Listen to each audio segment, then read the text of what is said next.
I have to be honest with you tonight before we begin. Of all the lost and vanished things I have ever told you about here, the drowned cities, the buried temples, the forgotten empires, there is one object that unsettles me more than any of them. It is small. It is broken. It would fit in your two cupped hands. It is a corroded lump of ancient bronze, green and shattered and eaten by 2,000 years in the sea. And it should not exist. It genuinely, deeply should not exist. And every time I think about it in the quiet late at night, it gives me a particular feeling that no ruin or lost city ever quite does, a small cold thrill, right at the back of the mind that I want tonight gently to share with you. Because this broken little object is a machine, a precision machine made of dozens of finely cut bronze gears, meshing together, made to turn.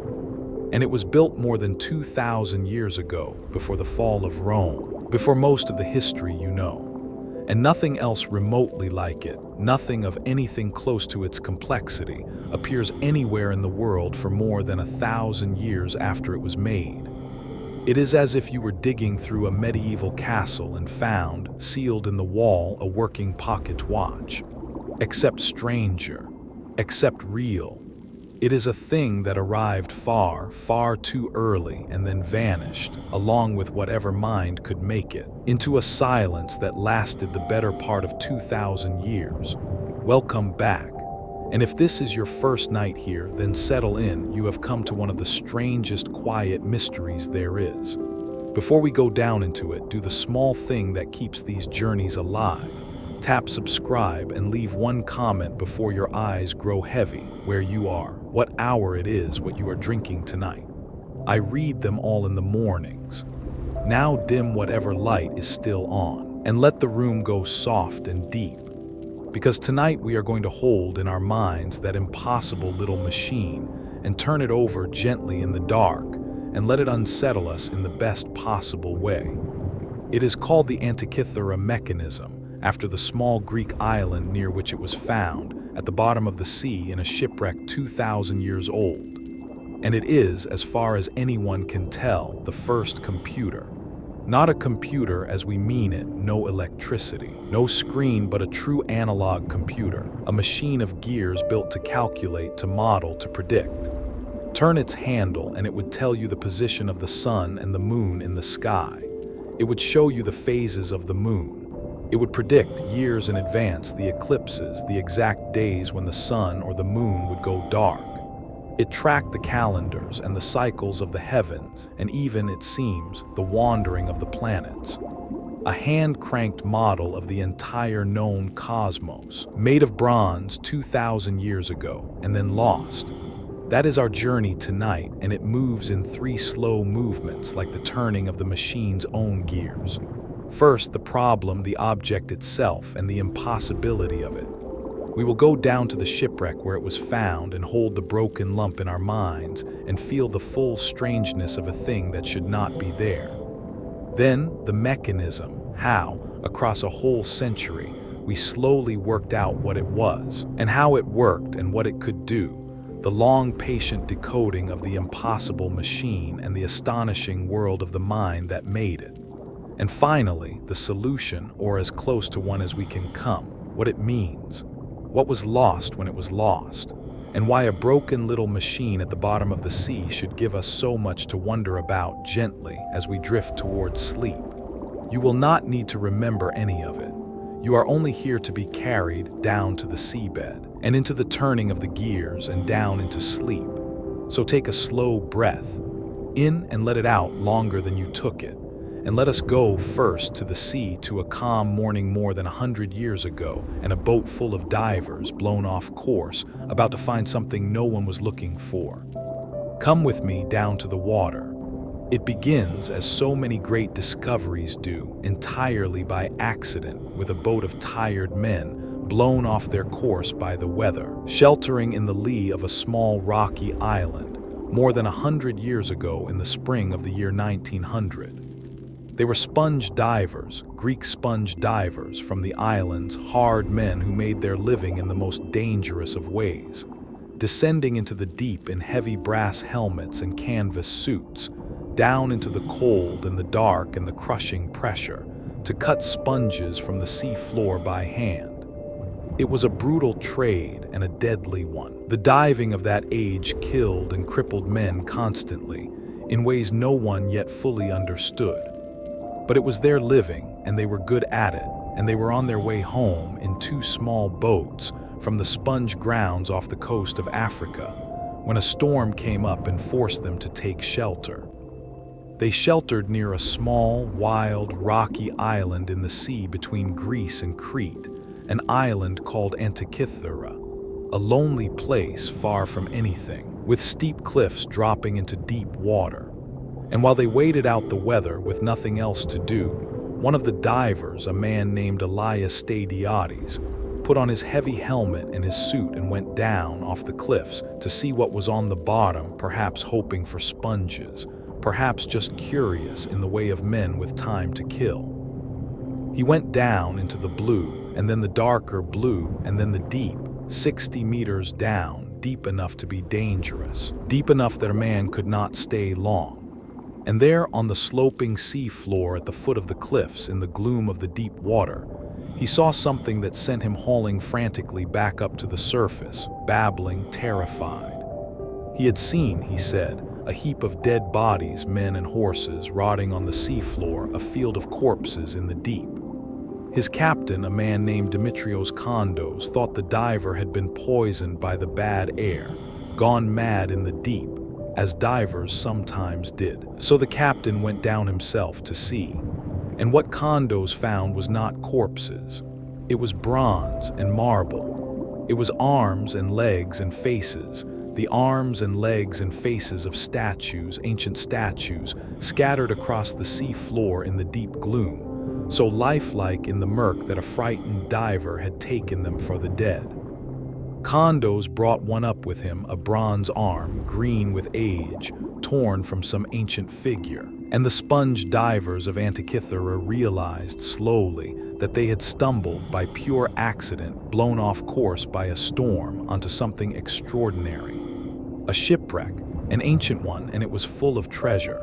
Rest here at the beginning of it all, the tired divers, the sheltering boats, the lonely island, and the field of ancient faces waiting in the deep. Rest. What the divers had found was the wreck of a great ship, sunk more than 2,000 years ago, sometime around the middle of the 1st century before our era. A merchant vessel laden with treasure that had gone down in a storm off that lonely island and lain undisturbed on the sea floor ever since, until the accident of another storm brought other men to the same deep water 2,000 years later, and it had been carrying wonders. When the divers, and then the authorities they reported to, began to bring up what lay on the sea floor, the haul was astonishing, one of the richest cargoes of ancient art ever recovered. There were bronze statues, life-sized and larger, green and beautiful, some of them among the finest works of the ancient world to survive at all, a magnificent bronze youth, a philosopher's bearded head, fragments of gods and athletes. There were marble statues, dozens of them, though the sea had eaten at these more cruelly, dissolving the fine detail. There was glassware and pottery and jewelry, and coins that helped to date the wreck. There were the luxury goods of the ancient world, being carried most likely from the Greek east toward Rome, perhaps plunder, perhaps trade, the treasures of the old Greek world flowing toward the new Roman masters. The recovery itself was a landmark, one of the very first great works of underwater archaeology, done at the raw edge of what was possible, by sponge divers in their heavy suits working at a depth that was killing them. Men were paralyzed, at least one died.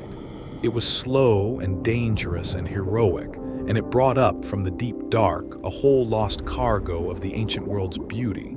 Statues that had lain in the blue silence for 2,000 years rising once more, dripping into the light.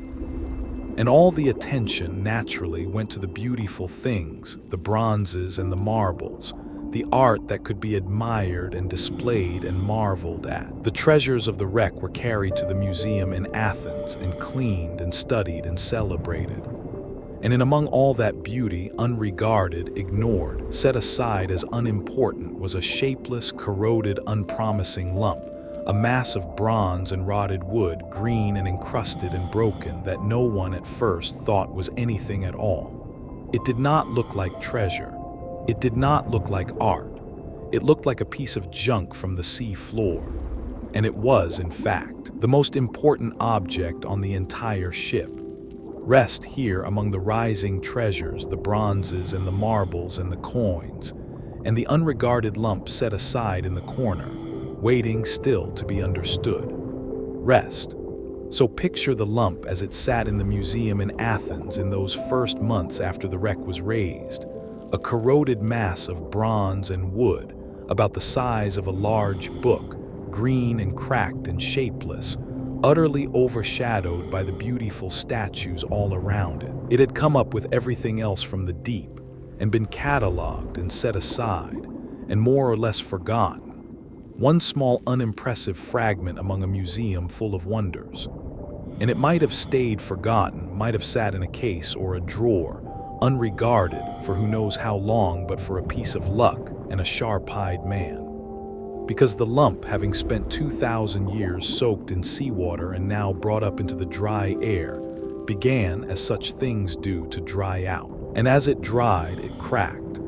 And one day, some months after the recovery, an archaeologist at the museum, a man named Valerios Stais, looked at the drying, cracking lump and saw in one of the fresh breaks something that stopped him. He saw a gear. A toothed wheel of bronze cut with fine, regular, precise teeth embedded in the corroded mass. A gear wheel. Inside, a 2,000-year-old lump from an ancient shipwreck. And that should have been the moment everything changed. But feel gently how hard it is for the mind to accept the impossible, because it did not change everything, not then. A precision gear wheel simply did not belong in the ancient world. Everyone knew that. The ancient Greeks and Romans had no such technology. The very idea of finely geared machinery was, to the understanding of the time, a thing of the modern age, of clockwork, of the last few centuries. So the presence of a gear in a 2,000-year-old wreck was not a revelation. It was a problem, an anomaly, an embarrassment, a thing that did not fit. Some suggested it must be more recent, somehow, that it had fallen onto the ancient wreck by accident from some later ship. Some simply did not know what to make of it and set it aside. The lump with the impossible gear went back into its case, and the great mystery it contained was, for the better part of the next half-century, more or less left alone, too strange to explain, too small to insist upon. A quiet impossibility gathering dust in a museum in Athens. There is something to rest on in that, the way the truth can sit right in front of us, plainly visible in a fresh crack in a lump of bronze, and still not be believed because it is too strange, because it breaks a rule we are sure of. The gear was there. Stais saw it. And still the world was not ready for decades to accept what it meant. The impossible object waited patient, in its case for minds that could bear to take it seriously. Rest, with the lump and its hidden gear, waiting in the quiet museum, holding its impossible secret unbelieved. Rest. Let us sit quietly before we go further with the full weight of the impossibility, because the whole strange thrill of this story lies in that one word, and it is worth feeling completely in the dark before we begin to explain it away. The gear should not be there. Let us feel exactly why. Think about what a precision gear represents. Not a rough cog, a crude wheel with a few pegs, but a finely cut toothed wheel, with dozens of small, even precisely angled teeth, made to mesh smoothly with other such wheels, to turn together, to transmit motion in exact ratios. That is not a simple thing. It is the foundation of all fine machinery, of clocks, of watches, of engines, of the whole geared, mechanical world we take for granted. And the making of it requires not just the idea, but the skill. The ability to cut metal that finely, that evenly, that precisely by hand, and to design the whole system of meshing wheels so that it does what you want. It is advanced technology. And by everything we thought we knew, it did not exist in the ancient world. The story we tell about technology is a story of steady progress, of humanity slowly, gradually climbing upward, from simple tools to complex ones. Century by century, each age a little more advanced than the last. And in that story, fine geared machinery is a late arrival, a thing of the last several hundred years of the age of clocks and the industrial world. The ancient Greeks, for all their brilliance in philosophy and mathematics and art, are supposed to have been, technologically, far below us, clever with ideas, but without the machines. To find in their world a device of dozens of precision gears, a geared machine of real complexity, is to find something that the whole shape of that story says cannot be there. It is a fact that does not fit the story. And when a fact does not fit the story, one of them has to give. That is the problem stated plainly, the problem that the rest of our night is a response to. Here is an object, real, recovered, sitting in a museum, holdable in two hands, that appears to be a complex geared machine 2,000 years old, from a world that was not supposed to be able to make such things. Either the object is not what it seems, or the story we tell about the ancient world and about the steady climb of technology is wrong. Those are the only two choices. And across the century that followed its discovery, patiently, painstakingly, the truth was slowly forced upon a reluctant world. The object is what it seems, and the story is wrong. There was a mind 2,000 years ago that could build a computer, and we very nearly never found out. Let that impossibility settle over you, whole and unexplained, as you drift the broken lump, the precision gear, the thing that should not be there, the fact that will not fit the story. Hold it in all its strangeness without resolving it, the way you would hold a stone that is somehow warm. We will begin to explain it gently when you wake, or perhaps while you sleep. But for now, only the mystery, whole and cold and thrilling at the bottom of the sea and in the palm of your hand. Rest with the thing that should not be there. Rest, or half a century, the impossible object mostly waited. It sat in the museum in Athens, broken into a few corroded pieces with its hidden gears, an anomaly too strange to explain and too small to force the issue. People glanced at it and puzzled and moved on. And then in the middle of the 20th century, a man arrived who refused to move on. His name was Derek de Sala Price, a British-born physicist who had turned himself into a historian of science, a man fascinated precisely by the machines and instruments of the past, by the physical objects through which human beings had reached out to measure and model the world.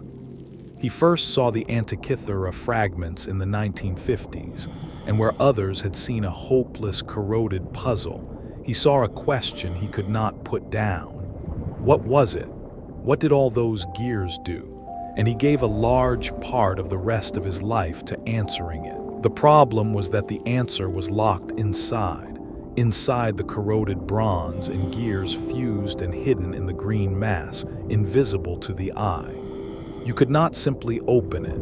It was too fragile, too far gone, and prizing it apart would destroy it. So Price reached for a way of seeing inside a solid object without cutting it, the same way a doctor sees inside a living body. He used radiation, X-rays and later gamma rays, fired through the fragments to cast the shadows of the hidden gears onto film, so that the teeth buried in the corrosion could be counted and the wheels within measured without a single cut. And slowly across the 1960s and 70s, working with a Greek radiographer to make the images, Price began to read the machine from the inside. He counted teeth. He mapped wheels meshing with wheels. And in 1974, he published the work that changed everything, a study he gave the perfect, quietly astonishing title, Gears from the Greeks. In it, he argued with the evidence of the X-rays behind him that this broken object was a calculating machine, a geared computer for the heavens, a device to reckon the motions of the sun and the moon and the cycles of the calendar. Not a toy, not an ornament, a computer 2,000 years old. The world, at last, had to start taking the impossible seriously. Rest here with the man and his X-rays, the patient counting of hidden teeth, the shadows on the film, the slow forcing of an impossible truth into the light. Rest. Price had opened the door, but he had only opened it. His X-rays were shadows on flat film, flattened, overlapping, hard to read. He had made mistakes, gotten some of the gearing wrong, left much of the machine still dark. The full reckoning, the one that would finally lay the impossible object open to the light, had to wait for the very end of the 20th century and the beginning of ours, for tools Price could only have dreamed of. In the 2000s, a new team came together around the mechanism, an international project of astronomers, mathematicians, historians, and imaging specialists, determined to read the machine completely.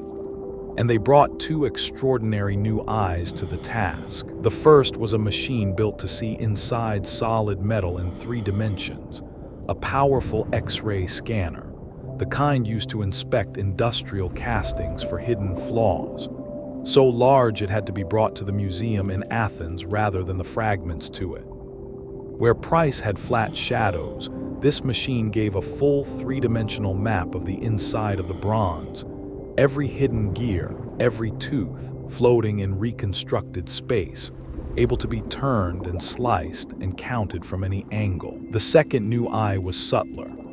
It was a way of photographing the surface of the fragments under light from many different directions, and combining those images so that the faintest traces, the ghost of an inscription, a scratch of ancient lettering worn almost to nothing, could be made to leap out of the corroded bronze. And with it, the team found that the mechanism was not silent. It was covered in writing. Thousands upon thousands of tiny Greek characters, engraved across its plates and dials, a kind of instruction manual, a text describing what the machine showed and how the heavens moved, hidden under 2,000 years of sea corrosion, now slowly readable again. And so, across these years, the machine gave itself up at last. The scans revealed some 30 surviving gears, and the shadows of others now lost, meshing in an intricacy no one had fully grasped. The inscriptions began to speak, naming cycles and bodies and motions. Piece by piece, tooth by tooth, character by character, the impossible object stopped being a mystery of whether and became a mystery of how deep the genius went. Because the more they read, the more astonishing it became. Rest here with the modern reckoning, the great scanner in the quiet museum, the ghostly letters rising out of the bronze, the machine at last beginning to speak. Rest. So let us do now what no one could do for 2,000 years, and what the scans and the patient reading finally allow. Let us look at the machine as it was when it was whole and new and turning, and understand, gently, what it actually did. Come with me to the front of it, to its face. Imagine a box about the size of a large book or a small mantle clock made of wood and bronze, with a great round dial on the front. Around the edge of that dial ran 2 rings, one inside the other. The outer ring was the band of the zodiac, the 12 constellations through which the sun and moon and planets appear to travel, marked off in degrees around the full circle of the sky. And just inside it ran a second ring, the days of the calendar, the 365 days of the Egyptian year, and this ring could be gently turned to keep it in step, adjusting for the extra quarter day the real year holds. And across this face moved pointers. One pointer, driven by the gears within, showed the position of the sun along the zodiac, where on this day the sun stood among the stars. Another showed the moon. And here is the first touch of real genius.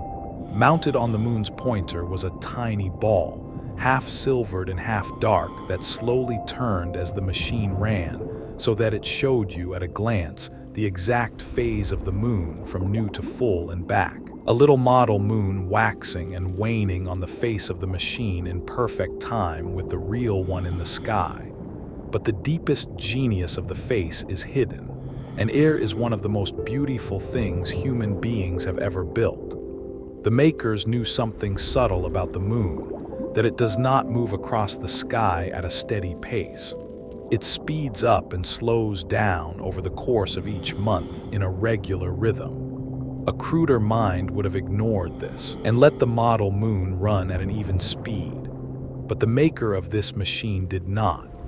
Deep in the gears, they built a device, 2 wheels, one turning the other by means of a small pin riding in a slot but mounted slightly off-center from one another, so that as they turned, the motion sped up and slowed down, exactly mimicking the true, uneven pace of the moon. A subtle astronomical truth, one the Greek astronomers had only recently worked out, embodied in cut bronze, in a pin riding in a slot, so that a little ball on a dial would speed and slow just as the real moon does. Rest here, before the face of the machine, the zodiac ring, the sun and the little turning moon, and the hidden off-center wheels that taught bronze to move like the heavens. Rest. Now let us turn the machine over gently in our minds and look at its back. Because if the face showed you the sky of a single day, the back showed you the great turning wheels of time itself, the long cycles in which the days and months and years repeat. And here the dials were not simple circles but spirals, long grooves winding round and round, with a little pointer that followed them out, turn by turn, across the years. The upper spiral tracked a cycle the Greeks prized deeply, the discovery that 19 years of the sun align almost perfectly with 235 months of the moon, so that after 19 years the phases of the moon fall again on the same days of the year. 19 years, wound into a 5-turn spiral of 235 months, so that you could turn the handle and read off where in that great reconciliation of sun and moon any given month fell. And set into it were smaller dials, one tracking a longer refinement of that same cycle across 76 years, and one, delightfully, tracking the 4-year rhythm of the great games, the Olympic Games and the other sacred festivals of the Greek world, named around the little dial, so that the machine would tell you not only the state of the heavens but the year of the games. A machine that knew when the Olympics fell. And the lower spiral is the one that still makes the hair rise. It tracked the cycle of eclipses. The Greeks knew that eclipses of the sun and moon repeat in a great rhythm, a little over 18 years long, after which the whole pattern of darkenings comes round again. And this the machine held, wound into its lower spiral 223 months, marked here and there with little symbols, glyphs, each one saying, here an eclipse. On this month the moon will go dark. On that month the sun. The machine predicted them, told you, by turning a handle on which future months the sun or moon would be swallowed, sometimes with the hour, sometimes even with a note of the color the darkened moon might take. A hand-cranked box of bronze that could tell you, years before it happened, the day the sky would go dark. Rest here with the back of the machine, the great spirals of the years, the games and the long cycles, and the lower spiral where the eclipses waited, marked and foretold in bronze. Rest. Step back now and see the whole of it working, because the true wonder is not any single dial, but that every one of them moved together from a single touch. Let us watch it run. On the side of the box was a small handle, a knob you could turn with one hand, and when you turned it, everything moved at once. The sun pointer crept along the zodiac. The moon pointer ran ahead of it, faster, speeding and slowing in its subtle rhythm.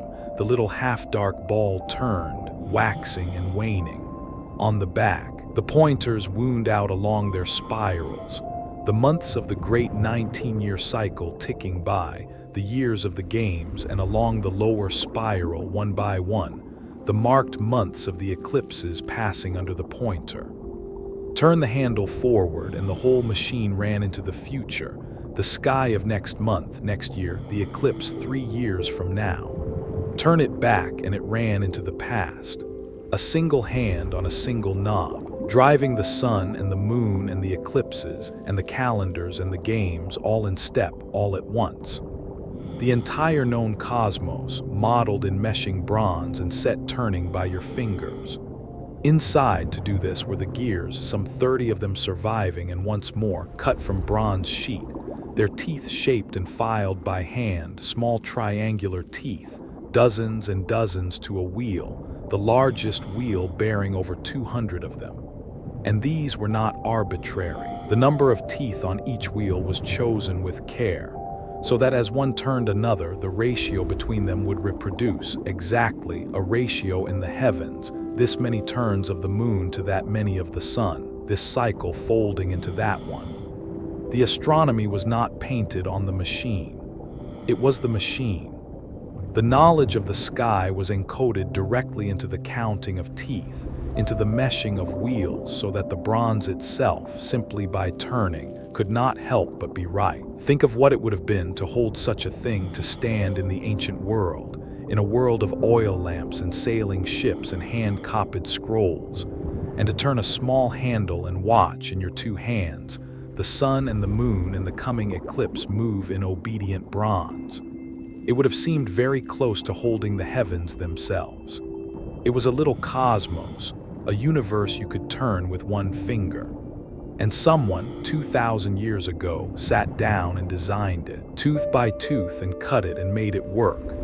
That is the mechanism. That is what the impossible object turned out to be. And it leaves us gently with the last and largest question of our night, not what it did, which we now know, but who could have made it, and how such a mind and such a machine could then have been lost. Rest now with the little cosmos turning in an ancient hand, the sun, the moon, the eclipse, all obedient to one slow finger in the lamplight. Rest. There is one more thing the machine may have done, and it is the most ambitious of all, and we must speak of it carefully, because here the bronze itself has not fully survived to tell us. Here we are reading from the writing on the plates, and from the shape of what is missing, and from the reconstructions that follow. It concerns the planets, the wandering stars. The ancients knew 5 of them, 5 bright points of light that were not fixed like the other stars, but wandered slowly through the zodiac on their own strange paths. The ones we call Mercury, Venus, Mars, Jupiter, and Saturn. And their wandering was the hardest thing in all the sky to model. For the planets do not simply drift forward, they slow and stop, and even turn and move backward for a time against the stars before turning forward again, a looping, hesitating dance that puzzled and fascinated the ancient astronomers above all else. To capture that in bronze, in gears, would be the very summit of the machine maker's art. And the inscriptions on the mechanism, the tiny engraved text the modern imaging recovered, speak of the planets. They name them. They describe their cycles, the rhythms of their wandering, and they seem to describe a display in which the planets, each perhaps marked by a small colored bead, moved around the front face alongside the sun and moon. Many who have studied the machine now believe that its face once showed the whole cosmos as the Greeks knew it, the earth at the center, and around it the moon, the sun, and all 5 wandering stars, each on its own pointer, each set turning by the gears within. A complete model of the heavens cranked by hand. The gears that would have driven the planets did not survive. They are among the lost pieces, broken away or dissolved in the sea. And so exactly how the maker did it, we partly reconstruct and partly wonder at. But the ambition is unmistakable, written into the plates in the maker's own words. This was not a modest instrument. Whoever built it was reaching to hold in a box the size of a book the entire wandering dance of the heavens, the loops and reversals of the planets included. reaching and by every sign very nearly grasping it. Rest here with the wandering stars, the 5 slow lights, their looping dance, and the lost bronze that once, it seems, made them wander in the palm of a hand. Rest. Which brings us at the close of all this counting of teeth to the question that has been waiting under everything. Not what the machine did, we know that now near enough, but out of what world did it come? What kind of people, what kind of age could make such a thing? Because the whole strangeness of it, remember, was that it should not exist. So we had better look at the world that proved it could. It came from the Greek world, but not the Greece of marble temples and philosophers in togas that we usually picture. It came from the age after that, the age historians call the Hellenistic, the centuries after Alexander the Great, when Greek learning had spread across the whole Eastern Mediterranean and beyond, and had entered its most brilliant scientific flowering. This was the age of the great library and museum at Alexandria, where the finest minds of the world gathered and were paid to think. It was the age of the geometers whose books we still learn from, of the man who measured the size of the round earth from shadows in 2 cities, of astronomers who mapped the stars and mathematicians who reached toward ideas the world would not touch again for 1,000 years. And crucially, it was an age not only of thinkers but of makers. The same Hellenistic world produced engineers who built water clocks that marked the hours automatically, and machines that opened temple doors seemingly by magic, and mechanical singing birds, and devices driven by air and water and falling weights. There was in this world a living tradition of fine mechanism, of gears and cranks and precisely made moving parts, that we, looking back through the long dark centuries that followed, had simply forgotten was there. The Antikythera mechanism did not fall from the sky. It grew out of a real and sophisticated culture of Greek science and Greek engineering at its very height. It is the one masterpiece of that tradition that happened to survive, sealed in the sea while everything like it, above the water, was melted down, or rusted away, or lost. That is the first part of the answer to the impossibility. It only looked impossible because we had lost the world that made it. The machine is not a miracle or an intrusion from some vanished super-civilization. It is the surviving fingerprint of the real, human, Hellenistic genius, proof, in bronze, of how far that genius actually reached, further than the history books, working only from what survived above the water, had ever dared to say. Rest here with the world that could make such a thing. The library at Alexandria, the water clocks and the singing birds, the living art of the gear. The height of a genius we had forgotten. Rest. Can we come any closer than that, closer than the Hellenistic world? Can we find the hand, or at least the mind, behind this particular machine? We cannot name a maker with certainty. No signature survives, no builder's name. But the machine carries fingerprints, and they point, tantalizingly, in certain directions. The first fingerprint is astronomical. That subtle trick we marveled at, the off-center wheels that made the model moon speed and slow like the real one, is the embodiment of a specific theory of the moon's motion. And that theory belongs, above all, to one man, the greatest astronomer of the ancient world, Hipparchus, who worked in the 2nd century before our era, much of it on the island of Rhodes. It was Hipparchus who most fully worked out the uneven motion of the moon that the machine so cleverly reproduces. To build that into bronze, the maker had to be working in the living tradition of Hipparchus's astronomy, close to it, in time and in knowledge. The machine's very gears are, in a sense, Hipparchus's theory made solid. The second fingerprint is on the little dial of the games. Among the festivals it names is one held on Rhodes and others of the Greek world, and the particular selection has led many to think the machine was made in or for the world of the Greek islands and their colonies. Rhodes itself, perhaps, that great center of astronomy and learning, or somewhere bound closely to it. And there is a third fingerprint, deeper still. The eclipse cycle wound into the lower spiral, that 18-year rhythm, was not first discovered by the Greeks at all. It came from the astronomers of Babylon, who had watched and recorded the heavens for many centuries, and whose patient numerical knowledge flowed westward into Greek hands. So the machine is a marriage Babylonian sky watching, centuries deep, wedded to Greek geometry and Greek gearwork, fused together in one bronze box. It holds in its wheels the gathered astronomy of the whole ancient world. Rest here with the astronomer's fingerprint, Hipparchus, and his moon, the island of Rhodes, the long Babylonian watch of the sky, all married in the turning bronze. Rest. There is one more name that hovers over this machine, though it cannot be tied to it directly, the greatest maker of the ancient world, Archimedes. And through him, we learn something that changes how we should feel about the Antikythera mechanism entirely. Because it turns out that the ancient writers told us such machines existed.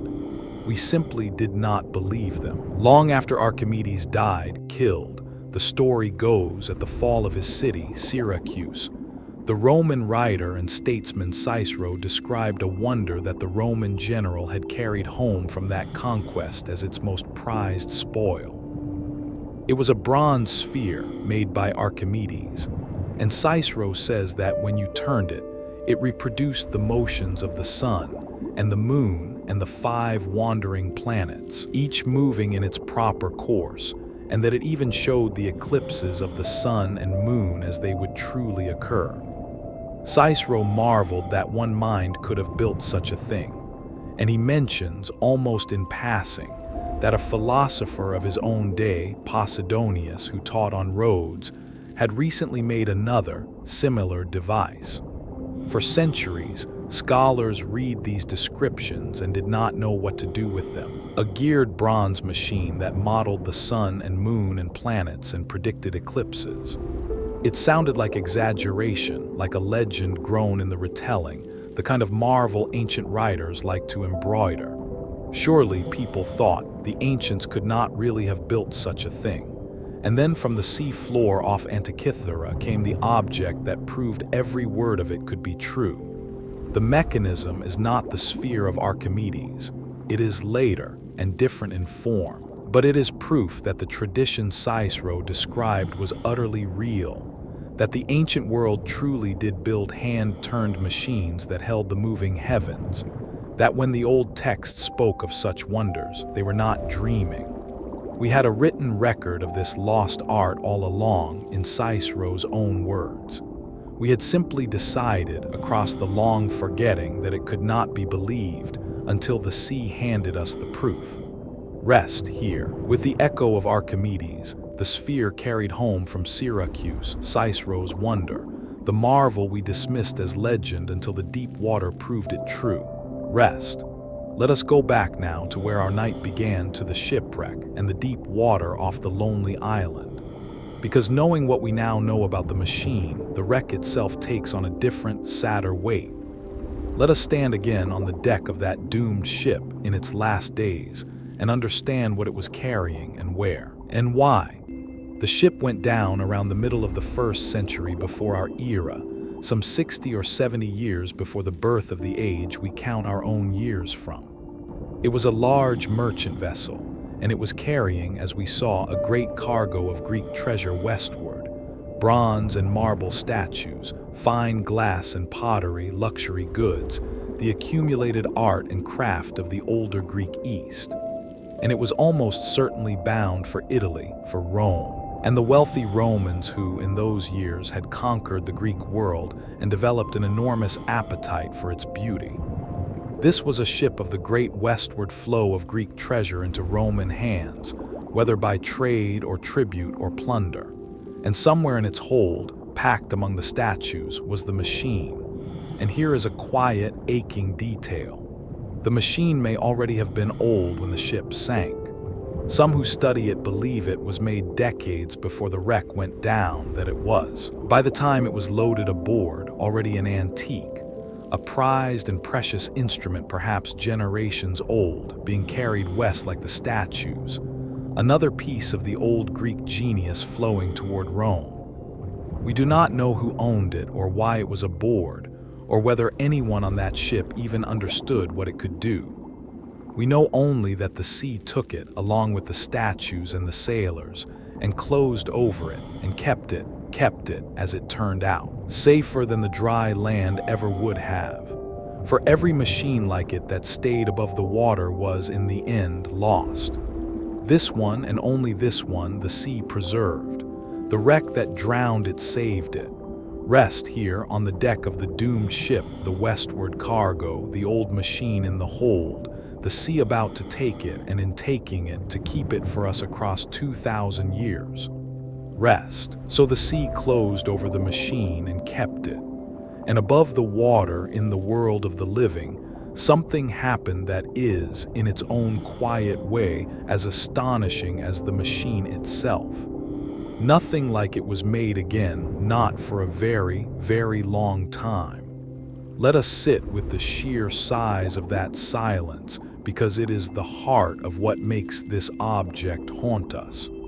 After the Antikythera mechanism, if you go looking through the centuries for another device of comparable complexity, another train of finely cut gears modeling the heavens, another hand-turned bronze computer, you will not find one. Not in 100 years, not in 500.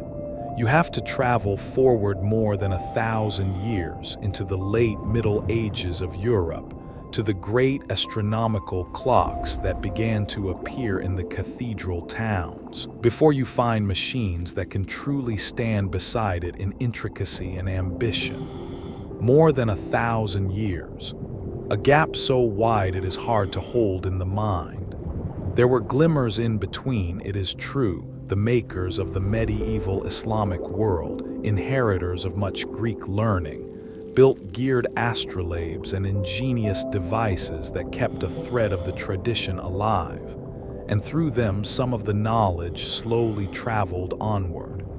The thread was never quite completely cut, but the full flowering, the level of geared complexity that the Antikythera mechanism represents, vanished from the world for the better part of a millennium and a half.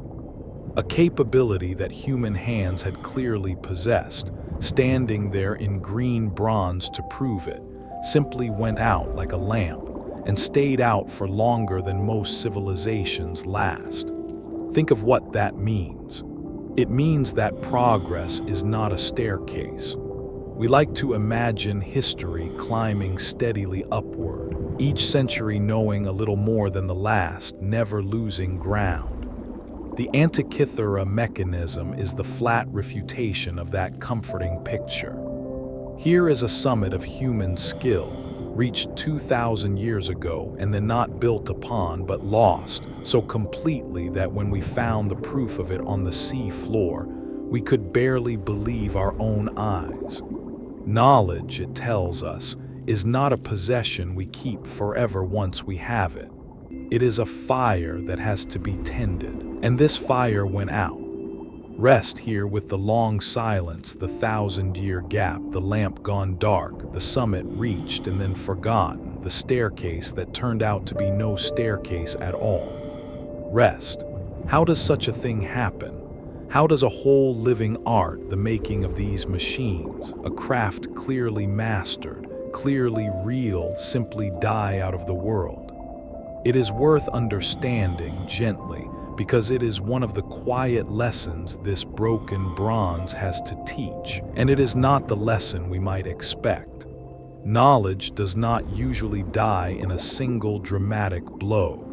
It dies quietly in ways almost too ordinary to notice. Consider how a craft like this actually lived. It lived in the hands of a very small number of highly skilled people, a handful of makers, in a handful of workshops, who knew how to design the gear trains and cut the teeth and tune the whole delicate assembly. It lived in their hands and their trained eyes and their spoken teaching, passed from master to apprentice, much of it never written down at all, because the deepest skill of a craft rarely is. And it lived because there was someone who wanted such machines and could pay for them. A world wealthy and curious and stable enough to support the making of costly instruments that did nothing but model the sky. Now see how fragile that is. Let the small number of masters die without training enough apprentices. Through war, through plague, through simple bad luck in a single generation. And the living skill is gone because it lived in them and not on paper. Let the wealthy, curious, stable world that wanted such things fall into disorder, into war, poverty, upheaval. The long, slow unraveling that in fact overtook the ancient Mediterranean, and the demand vanishes, the workshops close, and no one apprentices to a trade that can no longer feed them. And the books that might have preserved the theory, the precious hand-copied scrolls, let those sit uncopied for a few generations, in a world that has forgotten why they mattered, and they crumble or burn, or are simply not recopied when the old copy fails, and the knowledge in them slips under the water as surely as the machine did. None of this requires a catastrophe. That is the unnerving part. It requires only neglect and time and the ordinary turning of a world toward other concerns. A few unlucky generations, a fading of wealth and peace, a handful of scrolls not recopied, a handful of masters who train no one, and an art that took centuries to build is simply gone, leaving perhaps a puzzling line in an old book. And if we are extraordinarily lucky, one broken example at the bottom of the sea. Rest here, with the quiet ways that knowledge dies, the untrained apprentice, the uncopied scroll, the closed workshop, the ordinary neglect that swallows more than any fire. Rest. And the machine was not alone in going under. It is only the most vivid piece of a much larger loss, a whole ocean of ancient knowledge that slipped away, of which we can still see here and there the outlines of what is missing. For we can sometimes measure a loss precisely by the shape of the hole it leaves. We know, for instance, the names of many ancient books that no longer exist, works of science, mathematics, astronomy, history, referred to and quoted by other writers whose own books survived, so that we hold in our hands the mention of a treatise we will never read.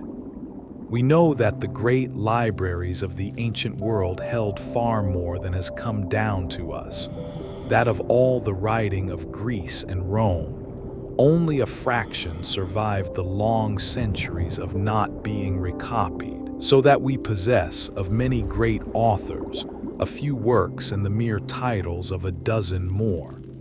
We know that even the works of the greatest minds came down to us mutilated and partial, some surviving by the barest thread.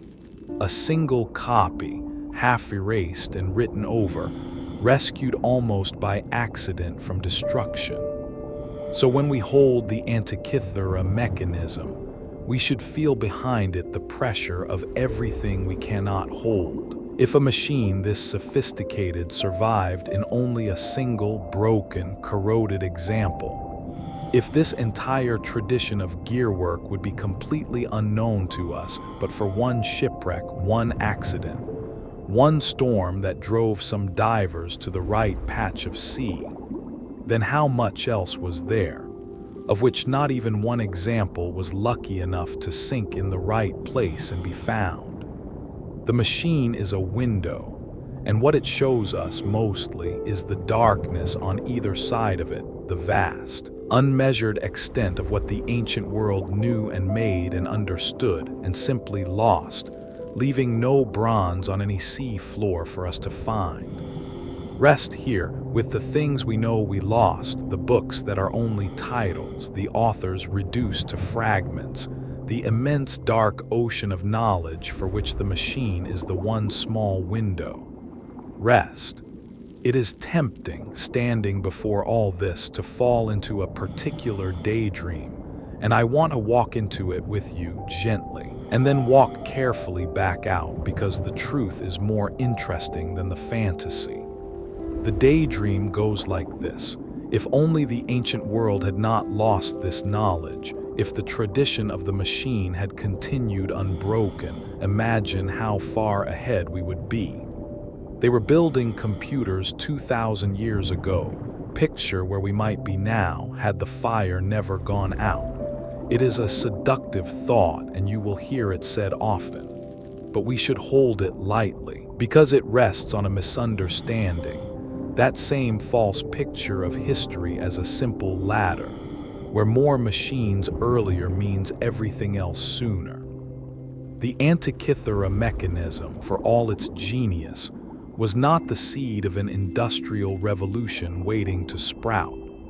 It was a specialized marvel, made by and for a narrow world of astronomers and the wealthy, resting on ideas and appetites very different from the ones that, much later, actually transformed the world. To pull one thread and imagine the whole tapestry would simply have woven itself faster is to misunderstand how deeply everything depends on everything else.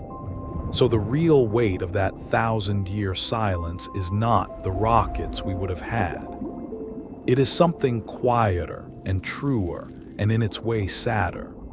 It is the loss of the thing itself, of that particular beauty, that particular reach of the human mind, made once and then not made again for 50 generations. It is the astronomers who would have loved to see it and never did. It is the makers who could have inherited the craft and instead were born into a world that had forgotten it was possible and had to discover it all over again from nothing, 1,000 years late. The tragedy is not a delayed future. It is a real thing of great beauty that human beings achieved and then let fall out of the world, a light that was genuinely lit and genuinely lost, and that no one saw again until it was pulled, broken and green from the sea. Rest here with the weight of 1,000 years, not the fantasy of what we missed, but the quieter grief of a real beauty made once and then allowed to go dark. Rest, and yet we do have it. That is the turn I want to make with you now, as we near the end, from the grief of what was lost to the strange grace of what, against every odd, was kept. Because the survival of this one machine is itself almost unbearably improbable and worth resting in with something like gratitude. Consider the chain of accidents that had to hold. A ship had to sink, this particular ship, with this particular object in its hold, in water deep enough to hide it, but not so deep it could never be reached. It had to lie undisturbed for 2,000 years, unlooted, unnoticed. Then a storm in the year 1900 had to blow a particular boat of sponge divers off their course to shelter at that exact island. A diver had to go down at that exact spot and be frightened and come up and be doubted and have his captain go down to sea. The corroded lump had to be brought up with the beautiful things and not discarded as the worthless junk it appeared to be. It had to dry and crack in front of a man sharp enough to see a gear in the crack. And then it had to wait, patient, for half a century more, until minds and machines existed that could finally read it. Break any single link in that chain, one calmer spring, one lazier diver, one lump left on the sea floor, and we would know nothing. The tradition would be to us purely invisible. Cicero's marvel would still be dismissed as legend. The sea, which is usually the great destroyer, which dissolves and scatters and swallows, here did the opposite. It reached out and caught this one thing as it fell, and folded it in silt and silence, and held it still and safe through the whole long forgetting, through the fall of Rome, through the 1,000-year silence, through every century that would otherwise have melted it for its metal, or let it rust to nothing in some dry ruin. The one place the machine could have survived was under the water. And so the disaster that drowned it is precisely, exactly, the reason we have it at all. There is a strange comfort in that to carry towards sleep, that even out of loss, sometimes by the narrowest accident, something is kept. Rest here, with what the sea kept, the improbable chain, the storm and the diver and the crack, and the deep water that caught one fragile wonder as it fell and held it safe for us across 2,000 years. Rest. Let us go back inside the machine one more time, not to the gears now, but to the words. For we said earlier that the modern imaging found the mechanism covered in tiny Greek writing, thousands of characters engraved across its plates. And those words are worth resting in because they are, in a real sense, a voice reaching us across 2,000 years, speaking quietly of the sky. Much of the writing seems to have been a kind of guide, an instruction text, explaining what the dials showed and how the heavens they modeled actually moved. In places, it reads almost like the label beside a museum exhibit, or the manual that comes folded in the box of some fine instrument. This pointer is the sun, this the moon. Here you will find the eclipses. The planets move thus. Whoever engraved it wanted the machine to be understood, wanted the person who held it to be able to read the cosmos off its face without confusion. There is something deeply human in that. A maker, thinking of a user they would never meet, taking the trouble to explain. And among the words were older things, too, a listing of the stars and their risings and settings through the year, the kind of star calendar by which the ancient world had timed its seasons since long before, the names of months, the names of the games. The machine, in its writing, gathered up not only the mathematical astronomy of its own brilliant age, but the older, homelier sky lore beneath it, the rising of a bright star that told a farmer when to sow, the festivals that ordered the year. It held in its letters as in its gears the whole ancient relationship with the heavens, high science and daily rhythm together. To read those ghost letters now, teased out of corroded bronze by light and patience, is to hear that quiet voice again after its long silence. A person who once stood where we stand, looking up at the same moon, and who cared enough about its motions to write them small and true onto a machine. We do not know their name, but we have their words and their care and the sky they shared with us. Rest here with the voice in the ghost letters, the patient guide, the star calendar, the human care engraved too small to see, speaking again across 2,000 years of silence. Rest. Of all the things the machine could do, let us return, gently, to the one that unsettles most, the foretelling of eclipses, and sit with a single, astonishing detail of it, because it opens a small window straight into an ancient mind. The eclipse marks on the lower spiral were not always bare. Some of them, it seems, carried notes, a letter pointing to a line of the inscription that would tell you more, the hour at which the darkening would come, and even, it appears, a word about the moon's color or the wind that might attend it. Sit with what that means.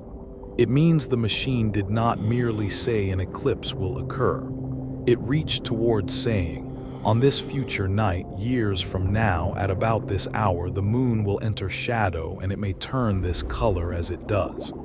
A specific night that had not yet come, a specific hour, a specific quality of a darkness no one had yet witnessed because it had not yet happened. The Maker had taken the long, patient records of eclipses past, much of that treasure gathered, remember, by the sky watchers of Babylon across centuries, and folded them into bronze so tightly that the machine could run forward, past the edge of all lived experience, and describe a night still waiting in the future. Imagine holding it in the ancient world and turning the handle forward and watching the eclipse pointer creep to a marked month and reading off the little note. The moon on such a night will darken near such an hour. And then imagine living to that night and standing out under the sky and watching it happen, the shadow climbing the moon exactly as the bronze had said, the color deepening as foretold.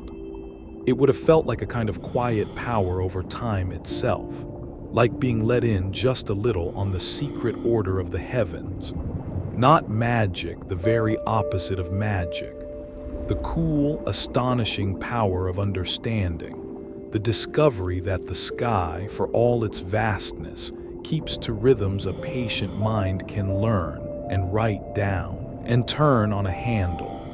Rest here with the color of a future eclipse, the foretold night not yet come, the shadow climbing the moon exactly as the bronze had promised, the quiet astonishment of a sky that could be known. Rest. Behind every gear in the machine there was a hand.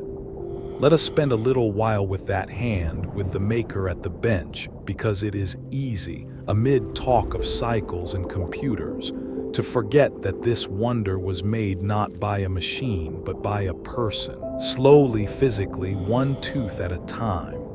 And picturing that is one of the gentlest ways into the whole story. Picture the workshop. Perhaps a room off a courtyard in some Greek city by the sea, the light coming in slantwise through a doorway, the smell of hot metal and oil. Sheets of bronze. Small files, engravers, and dividers laid on a bench worn smooth by years of use. And the maker bent close over the work in the good light, cutting a wheel marking out the teeth around its rim, dozens of them, each one to be filed by hand to very near the same shape and size and spacing as all the others. Because if they were not even, the wheels would not mesh, and the machine would bind and fail. Tooth after tooth after tooth in bronze, by eye and hand and patience, and not one wheel but dozens of them, each with its own careful count. And it was not only skill of the hand. Behind the cutting lay the design, the long, hard mathematical thought of working out how many teeth each wheel must carry so that the ratios would come out right. So that this many turns here would produce exactly that motion there. So that sun and moon and eclipse and games would all keep their true time together. The maker was mathematician and craftsman at once, holding in one mind the abstract cycles of the heavens and the concrete stubbornness of metal, and marrying them at the bench. It is patient, humble, difficult, beautiful work. The kind of work that cannot be rushed, that fills days and weeks and months, that asks everything of the eyes and the fingers and the mind. We will never know their name, this maker, or their face, or whether they worked alone or led a shop of others. But we know their hands were extraordinary, and their patience near endless, and that they cared enough to model the moon's very unevenness, to engrave a guide too small to easily read to get it right. Across 2,000 years, that care still reaches us, gear by gear. When you hold the idea of this machine tonight, hold also the hand that made it, a real person at a bench in the slanting light, cutting one more tooth and then one more until the heavens turned. Rest here with the hands that cut the teeth, the bench and the files, the slanting light, the patient marriage of metal and sky, the nameless maker whose care outlived every empire. Rest. Here is a question that quietly deepens the whole mystery, and it is worth turning over slowly in the dark. Was our machine a singular marvel, a lone genius's one impossible creation? Or was it merely the one survivor of many such machines, a whole vanished population of them? The evidence, gently weighed, points somewhere that is in its own way more staggering than either simple answer. Look closely at how the machine is made, and you find it does not look like a first attempt. It does not have the roughness, the hesitancy, the trial and error feel of a brand new invention being worked out for the very first time. It is refined. It is confident. Its design is mature, its execution assured, as though the maker were drawing on established ways of doing things, known solutions, practiced techniques, a body of accumulated craft. And a mature, confident craft is not the work of one lone person in one lifetime. It is the fruit of a tradition of makers before this maker, of earlier machines, simpler or different, on which this one built. Which means our single broken survivor is almost certainly not the only one that ever existed. It implies, behind it, others, earlier machines it descended from, perhaps contemporaries it sat beside, a workshop or a lineage of workshops where such things were understood and made more than once. Cicero's mention of the spheres of Archimedes and of Posidonius points the same way. Not one wonder, but a recurring kind of wonder, made by more than one hand across more than one generation. There was, it seems, a whole small world of these machines. And of that entire world, every device, every workshop, every maker and apprentice and proud owner, this one corroded fragment pulled from one shipwreck is all that is left. All of it. That is the thought to rest in.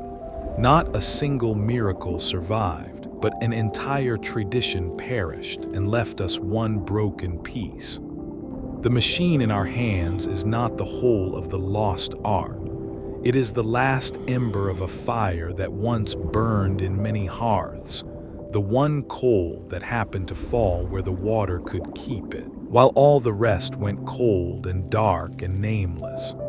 Rest here with the question of how many, the confident, practiced craft, the vanished workshops behind it, the whole lost world of which we hold one surviving ember. Rest. We should ask, before we begin our long turn towards sleep, why anyone would pour such genius, such patience, such expense into modeling the sky at all.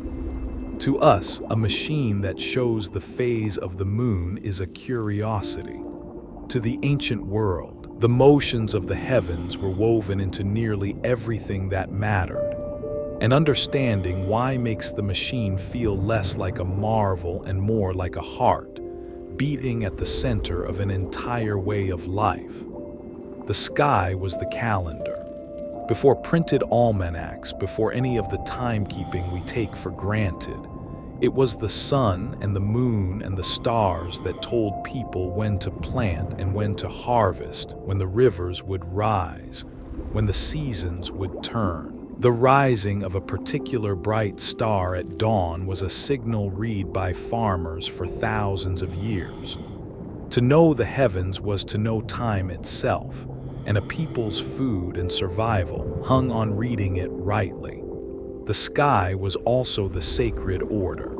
The great festivals, the games, the holy days were fixed by the cycles of sun and moon. To keep them at their proper times was a duty owed to the gods and to the community both.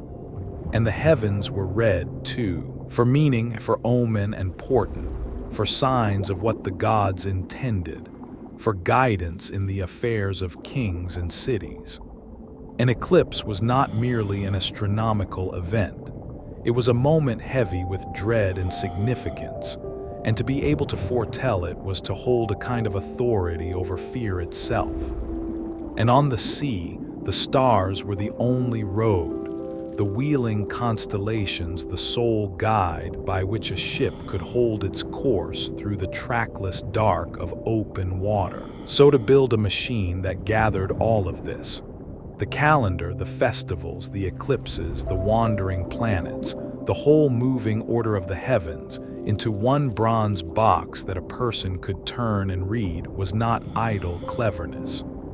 It was to hold in two hands the very framework by which the ancient world made sense of time and season and the sacred and fate and the way home across the sea.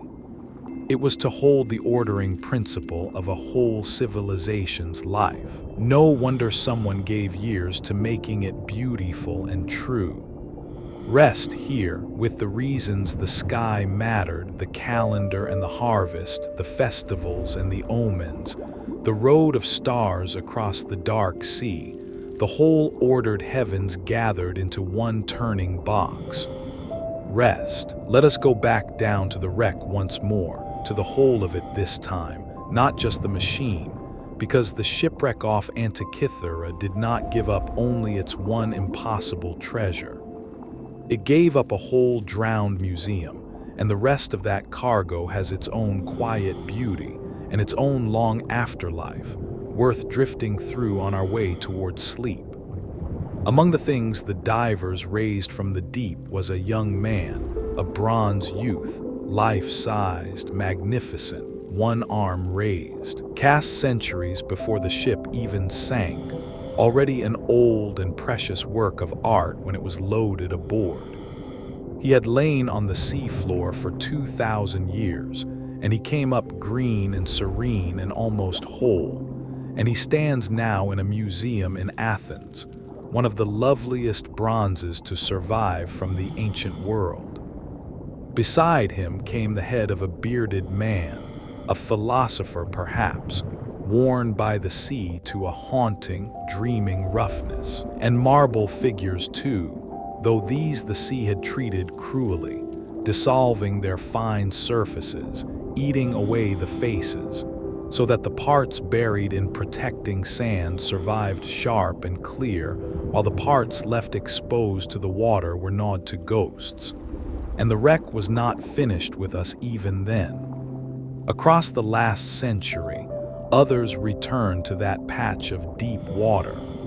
Famous divers with new equipment came in the middle of the 20th century and brought up more. And in our own time, teams have gone back again with the finest modern tools, and the sea floor has yielded still more treasures.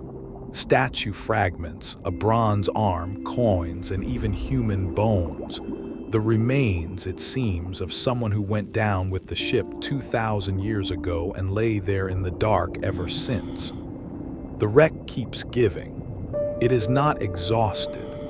Somewhere in that deep silt off the lonely island, more of the drowned cargo may still be waiting. And there is a gentle irony in the fate of those companions, worth a moment's thought. The bronzes, the youth, the philosopher's head came up almost whole, their surfaces softened but their forms intact because bronze endures the sea. The marbles fared worse, half-eaten where the water could reach them, saved only where the kind silt had buried and shielded them. And the machine, most precious of all, came up as a shapeless, corroded lump, its beauty entirely hidden, seeming the least of the treasures when in truth it was the greatest. The sea is no judge of worth. It keeps and it destroys by its own blind chemistry, sparing a statue's face here, dissolving a masterpiece's surface there, reducing the crown jewel of ancient science to a green rock that nearly went unnoticed. That the most important object in the whole wreck was also the most disguised, the one that looked like nothing, is a lesson the sea seems fond of teaching. That what matters most does not always announce itself, and may sit unregarded in the corner of the case for years before anyone sees. So the machine was never alone down there. It lay in company with the bronze youth and the worn philosopher and the lost sailors, in a field of sunken beauty. All of it carried west on one doomed ship, all of it taken and kept by the same patient sea. There is a strange fellowship in that. The greatest scientific instrument of the ancient world, resting 2,000 years beside its era's art and its era's dead, all of them waiting together in the blue dark to be found. Rest here with the youth in the bronze, the drowned museum, the serene green figure, the worn philosopher, the whole sunken company that kept the machine through the long dark. Rest. We should not pass too lightly over how these treasures came up, because the raising of them was paid for in something more than effort. The sponge divers who first emptied the wreck did their work at the very edge of what a human body can survive, and some of them paid the price the deep demands of those who do not yet understand it. Remember what diving was in the year 1900. These men went down in heavy suits and brass helmets, air pumped to them from above, to depths of 50 and 60 meters, depths at which the pressure works strange and dangerous changes in the body, changes that the science of the time did not yet properly understand. They stayed too long and came up too fast, because no one yet knew with any precision the slow, careful stages by which a diver must return from the deep. And the deep punished them for it. In the course of stripping that one wreck, men were struck down with the crippling sickness that comes of rising too quickly, the bends, as it came to be called. At least one of the divers died. Others were left paralyzed, their bodies broken by an invisible injury for a treasure they would never own. It is a sobering shadow across the wonder, and it deserves its moment. The machine that lets us foretell eclipses, that reveals the reach of the ancient mind, did not simply float up into the light. It was hauled from the crushing dark by working men who risked, and in some cases lost, their health and their lives to do it, men whose names are mostly forgotten, who dived not for science or beauty but for a wage, and who bore the cost of bringing the ancient world's genius back into the sun. We owe the machine in part to them.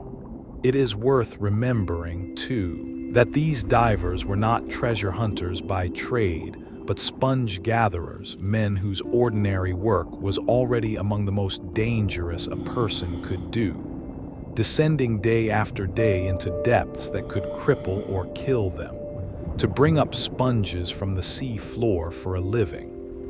They came upon the wreck by chance, sheltering from a storm, and it was their hard-won skill in the deep, skill built for an entirely different, humbler purpose, that made the recovery possible at all. There is something fitting and something sad in that the reach of the ancient world's greatest minds was brought back to the light by the hands of poor working men, generations later, who could not read a word of the inscriptions they were raising, and who paid for the raising in the only currency the deep accepts, their breath, their health, and sometimes their lives. Knowledge and labor, the thinker and the diver, the one who made the wonder and the ones who recovered it, joined across 2,000 years by a single drowned ship. There is a pattern in it worth resting on quietly. So much of what we know of the past has been paid for by someone, by the labor and danger and sacrifice of people who often did not share in the glory of the finding. The treasures in the bright museum cases carry, invisibly, the cost of their raising. And the deep, which kept the machine so faithfully for 2,000 years, did not give it back for nothing.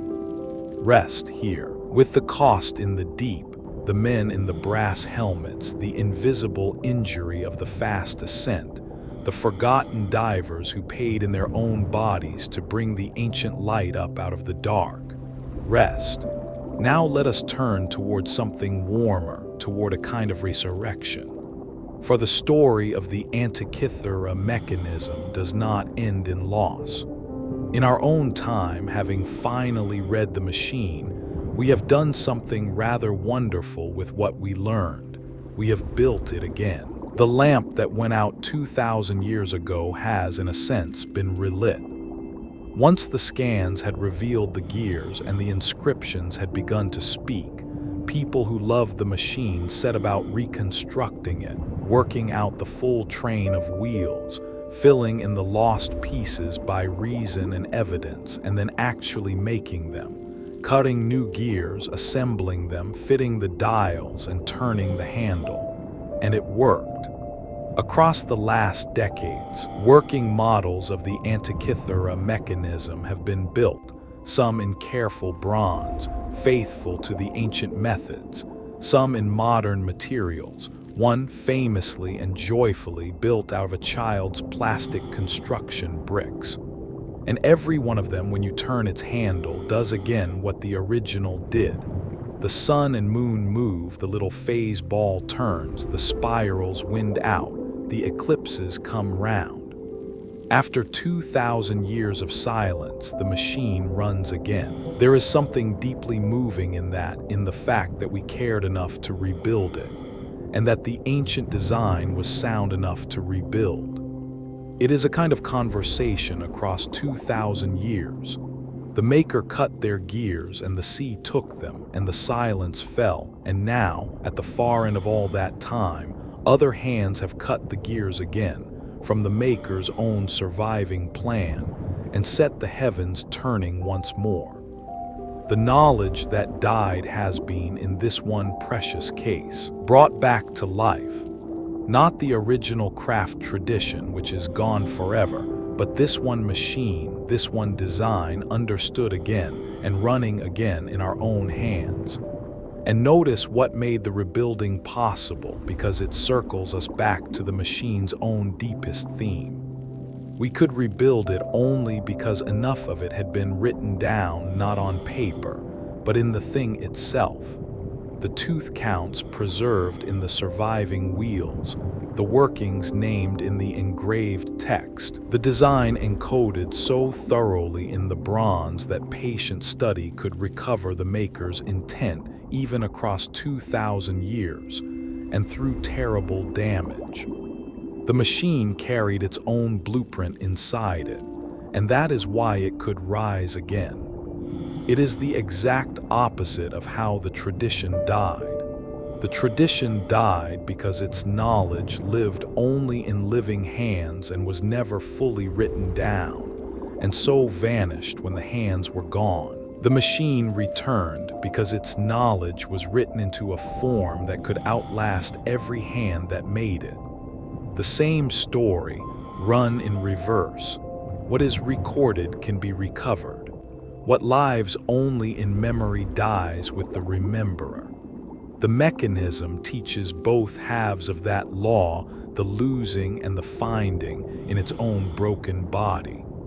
And so the object that stands as the great symbol of lost knowledge stands also now, as a small symbol of knowledge recovered, of the patient human refusal to let a wonder stay lost once its trace is found. The fire went out, but the ember at the bottom of the sea was enough in the end to light it again. Rest here with the lamp relit, the new gears cut from the old design, the handle turning after 2,000 years, the heavens moving once more in bronze, the long silence gently broken. Rest. Let us place the machine now, in the longest possible view, not looking back from it into the ancient world, but looking forward from it across all the centuries to tonight, to the very device that may be carrying my voice to you now. Because the Antikythera mechanism is often called the first computer, and while we should hold that phrase gently, there is a real truth in it worth resting in. It was not a computer as we mean the word. It had no electricity, no memory, no ability to be told new problems, but it shared the deepest idea of one. It was a machine that did, mechanically and automatically, a piece of thinking that a human mind would otherwise have to do slowly and painfully by hand. Feed it a turn of the handle, a question, in effect, of the form where will the heavens be then? And its gears would grind out the answer, the positions and the phases and the eclipses, faster and more surely than any astronomer working with tables and arithmetic. It took a hard mental labor and embodied it in metal, so that the machine could carry the burden of the calculation. That idea of building a device to do our reckoning for us is the seed of everything that computers are. And between that bronze box and the glowing one in your hand tonight lies a long, broken, extraordinary line. The astronomical clocks of the medieval cathedrals, the calculating machines of later centuries, the great room-sized computers of a few generations ago, the small bright devices we now carry everywhere. It is not a straight line or an unbroken one. The Antikythera mechanism was not the direct ancestor of your phone, and the thread, as we have seen, was cut and lost and had to be found again. But it stands at the very beginning of the human impulse it belongs to, the impulse to make a machine that thinks a little of our thoughts for us. 2,000 years ago, someone reached for that and grasped it in cut bronze. Everything since is, in a sense, a continuation of that reach. There is a humbling thought folded into that long line, too. For most of the centuries between the bronze box and the glowing screen, human beings did their reckoning the hard way by hand, on tables and abacus and paper with aching patience, never suspecting that once, long before, someone had already built a machine to lift that burden, and that the machine had been lost. All those generations of laborious calculation, and the tool that might have eased a corner of it lay corroding in the dark, forgotten, its very possibility forgotten.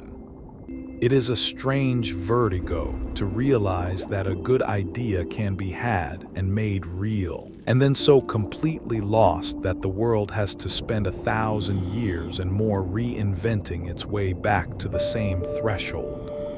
The line from the mechanism to your phone is real, but it is not a handing down. It is a rediscovery, a re-reaching, humanity arriving twice, by different roads and a millennium apart, at the same simple wish, to make a machine that carries a little of our thinking for us. So the device that lulls you toward sleep tonight has, at the far dim origin of its family tree, a broken green machine from the bottom of the Aegean Sea. When you next hold a thing that computes for you, you might remember it, the first of the long line, the ancient bronze grandparent of every calculating machine, turning its little cosmos by hand in the lamplight of a world 2,000 years gone. Rest here with the first of a long line, the seed of every computer, the ancient reach to make metal carry our reckoning, the dim bronze origin of the glowing devices of our own age. Rest. And yet, for all we have learned, for all the scanning and reading and rebuilding, the machine keeps its secrets too. It would be wrong to leave you with the sense that it is solved, closed, fully understood.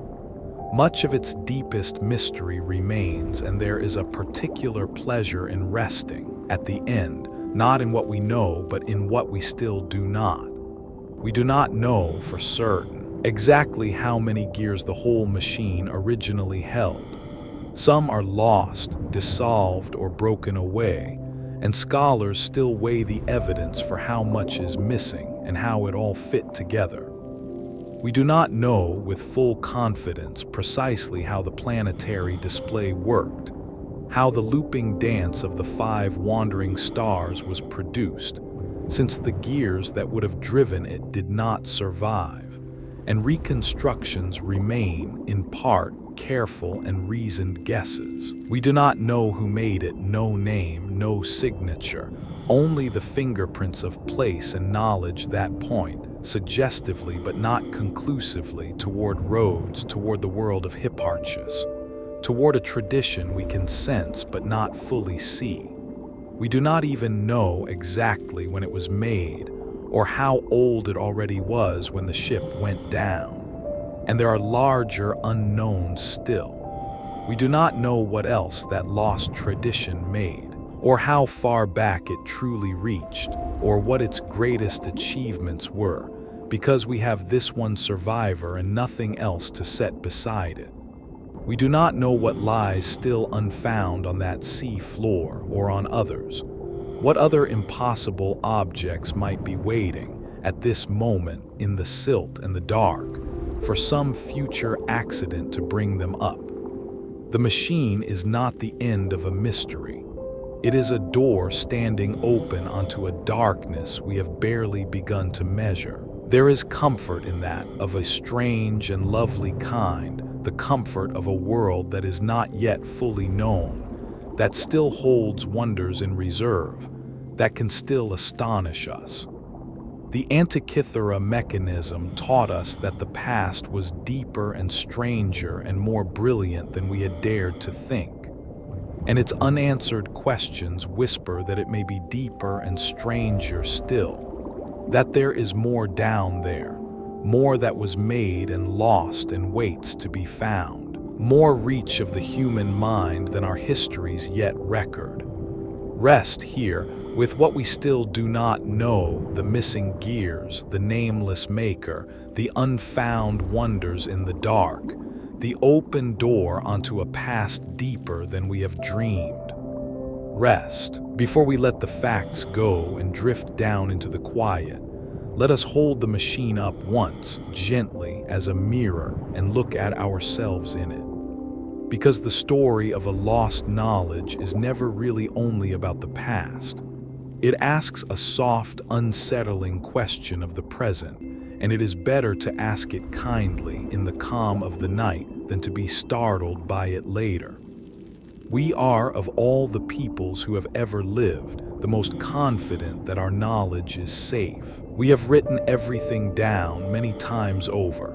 We have vast libraries and machines full of memory, and we imagine that what we know now can never simply be lost the way the maker's craft was lost. And in many ways that confidence is earned. But the Antikythera mechanism whispers a caution, and it is worth hearing without alarm. The ancient world, too, felt its knowledge was secure. It had its great libraries, its learned men, its established crafts passed down for generations.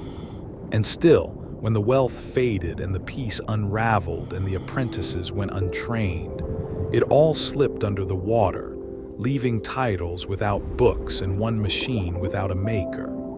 And our own ways of keeping knowledge are not as eternal as they feel. Much of what we know now lives in forms that are, in their own way, fragile, that depend on a continuous, working, wealthy, orderly world to keep them readable, on machines that must keep running and skills that must keep being taught, and a peace that must keep holding.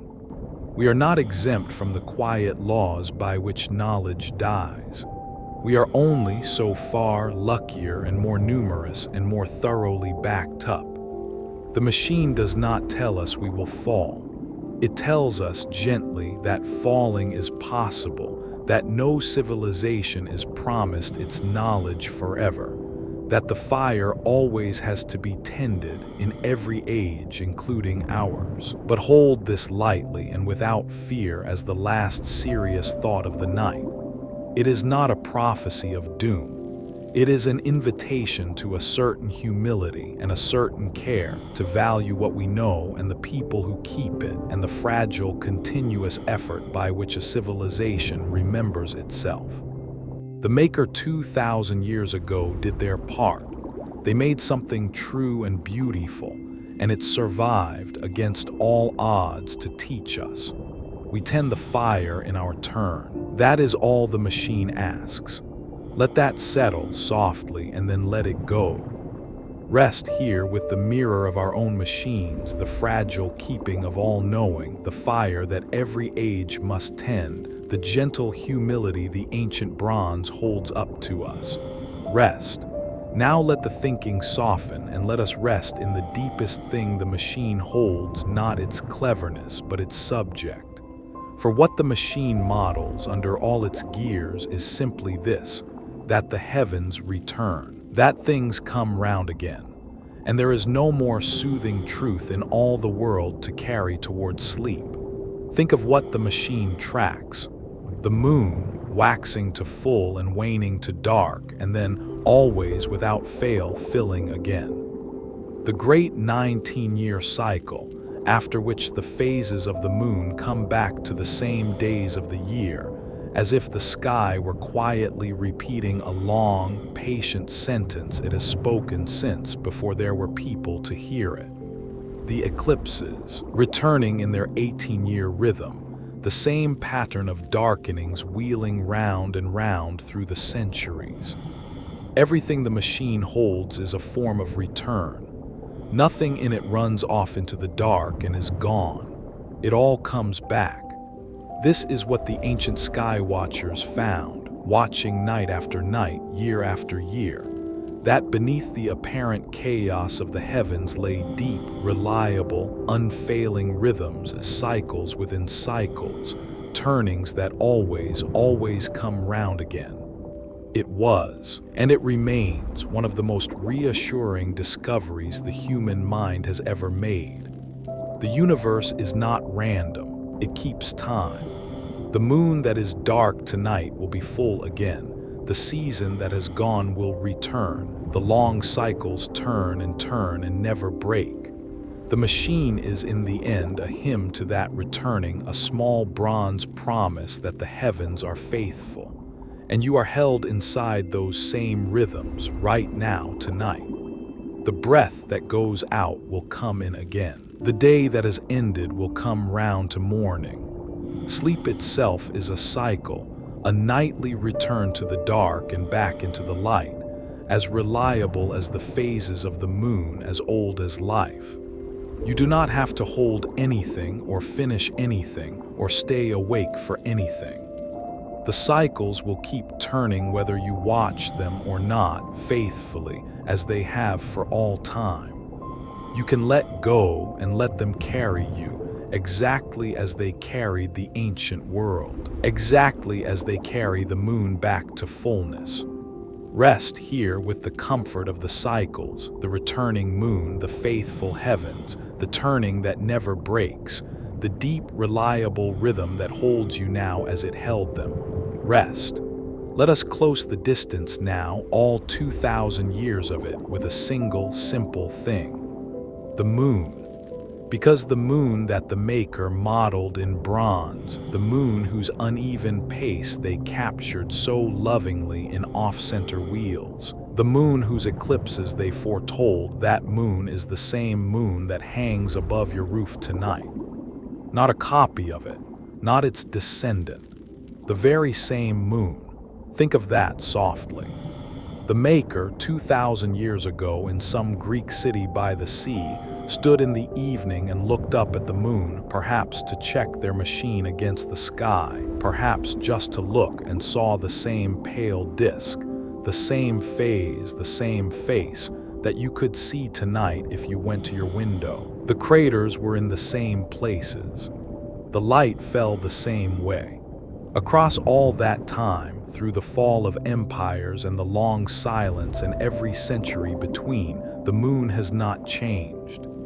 It is the one thing in this whole story that has stayed exactly, precisely the same, the shared object, the common ground between you and a person 2,000 years gone.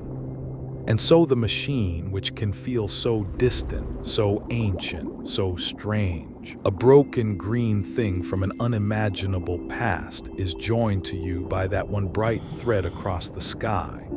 You and the Maker have stood under the same moon. You have watched it wax and wane as they did. You have seen it hang full and low and enormous on the horizon, and small and high and cold at the top of the night, just as they did. The heavens the machine models are not gone, not ancient, not lost. They are right outside tonight, unchanged. The Maker's sky is your sky. You do not need to go and look. You are drifting now, and that is right, and the moon will keep without you. But you might carry the thought down with you like a small warm stone, that whatever hour it is where you are, the same moon the ancient Maker loved and measured is up there in the dark above you, keeping its faithful pace, exactly as it has for all of time, watching over your sleep as it watched over theirs. Rest here, with the same moon, the shared bright disk across 2,000 years. The Maker's sky and yours become one sky, the faithful old moon keeping watch above you now. Rest. Let us go in the mind to where the machine rests now, and let it be night there and quiet, and let us walk through it slowly, the way one walks in a dream. It rests in a great museum in Athens, in a hushed hall among the other treasures the sea gave back.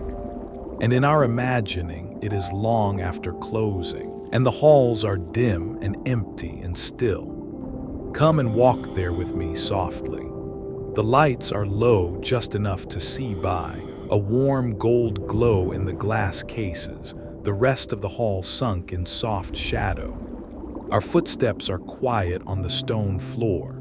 We pass the great bronzes standing serene in the half-dark, the young man with his raised arm, the worn and dreaming philosopher, their green surfaces catching the low light, 2,000 years old and utterly at peace. The air is cool and still. Nothing moves. The whole building holds its breath, keeping watch over the drowned treasures through the night. And there in its own case, lit gently, are the fragments of the machine, small, broken, green and corroded, the gears just visible in the ancient bronze, the ghost of the writing on the plates. It does not look like much in the quiet case in the dim hall. It looks like what it is, an old, broken, precious thing resting. But we know, as we stand before it in the imagined dark, what it holds. The sun and the moon and the eclipses, the whole turning cosmos folded and sleeping in the green metal. It has done its work. It modeled the heavens, and it was lost, and it was found, and it taught us, and now it rests safe at last in the warm low light behind the glass in the sleeping museum. Stand with it a moment in the hush, and let the stillness of that place come into you. There is nothing to do here but be quiet and look, and let the peace of the sleeping hall settle over you like a soft blanket. The treasures rest, the machine rests, the museum keeps its silent watch, and you, wherever you are in your own quiet and your own low light, are resting too, part of the same hush, the same stillness, the same gentle keeping. Rest here in the sleeping museum, the dim gold hall, the serene green bronzes, the little machine at peace in its case, the deep quiet watch of the night. Rest. And now let us go back one last time to where it all began, to the sea off the lonely island where the wreck still lies. For not everything came up. Much of that ship and its cargo and its story is down there still in the deep dark water, and it is a peaceful place to rest at the close of our long night together. Picture the sea off Antikythera at night. The island a low dark shape against the stars, its cliffs falling away into black water. The surface of the sea moving gently under the night sky, catching the faint light of the moon, that same moon in long slow ripples. And below, down through the cool dark water, down past where the light can reach, down to the sea floor 60 meters deep, where it is always night, always still, always silent. That is where the wreck lies. That is where the machine lay for 2,000 years. It is not a frightening place. It is the most peaceful place there is. Down there in the deep dark, there is no time, no hurry, no change. The slow currents move over the silt. The old timbers and the buried treasures rest in the cool and the quiet, undisturbed, held safe by the weight of all that water.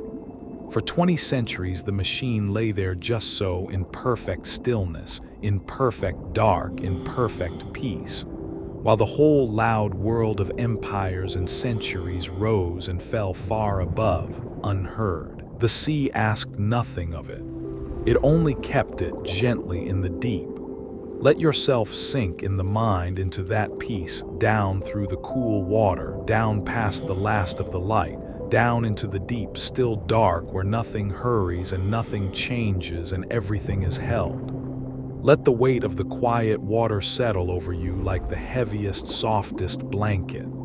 There is nothing to reach for here, nothing to finish, nothing to keep hold of.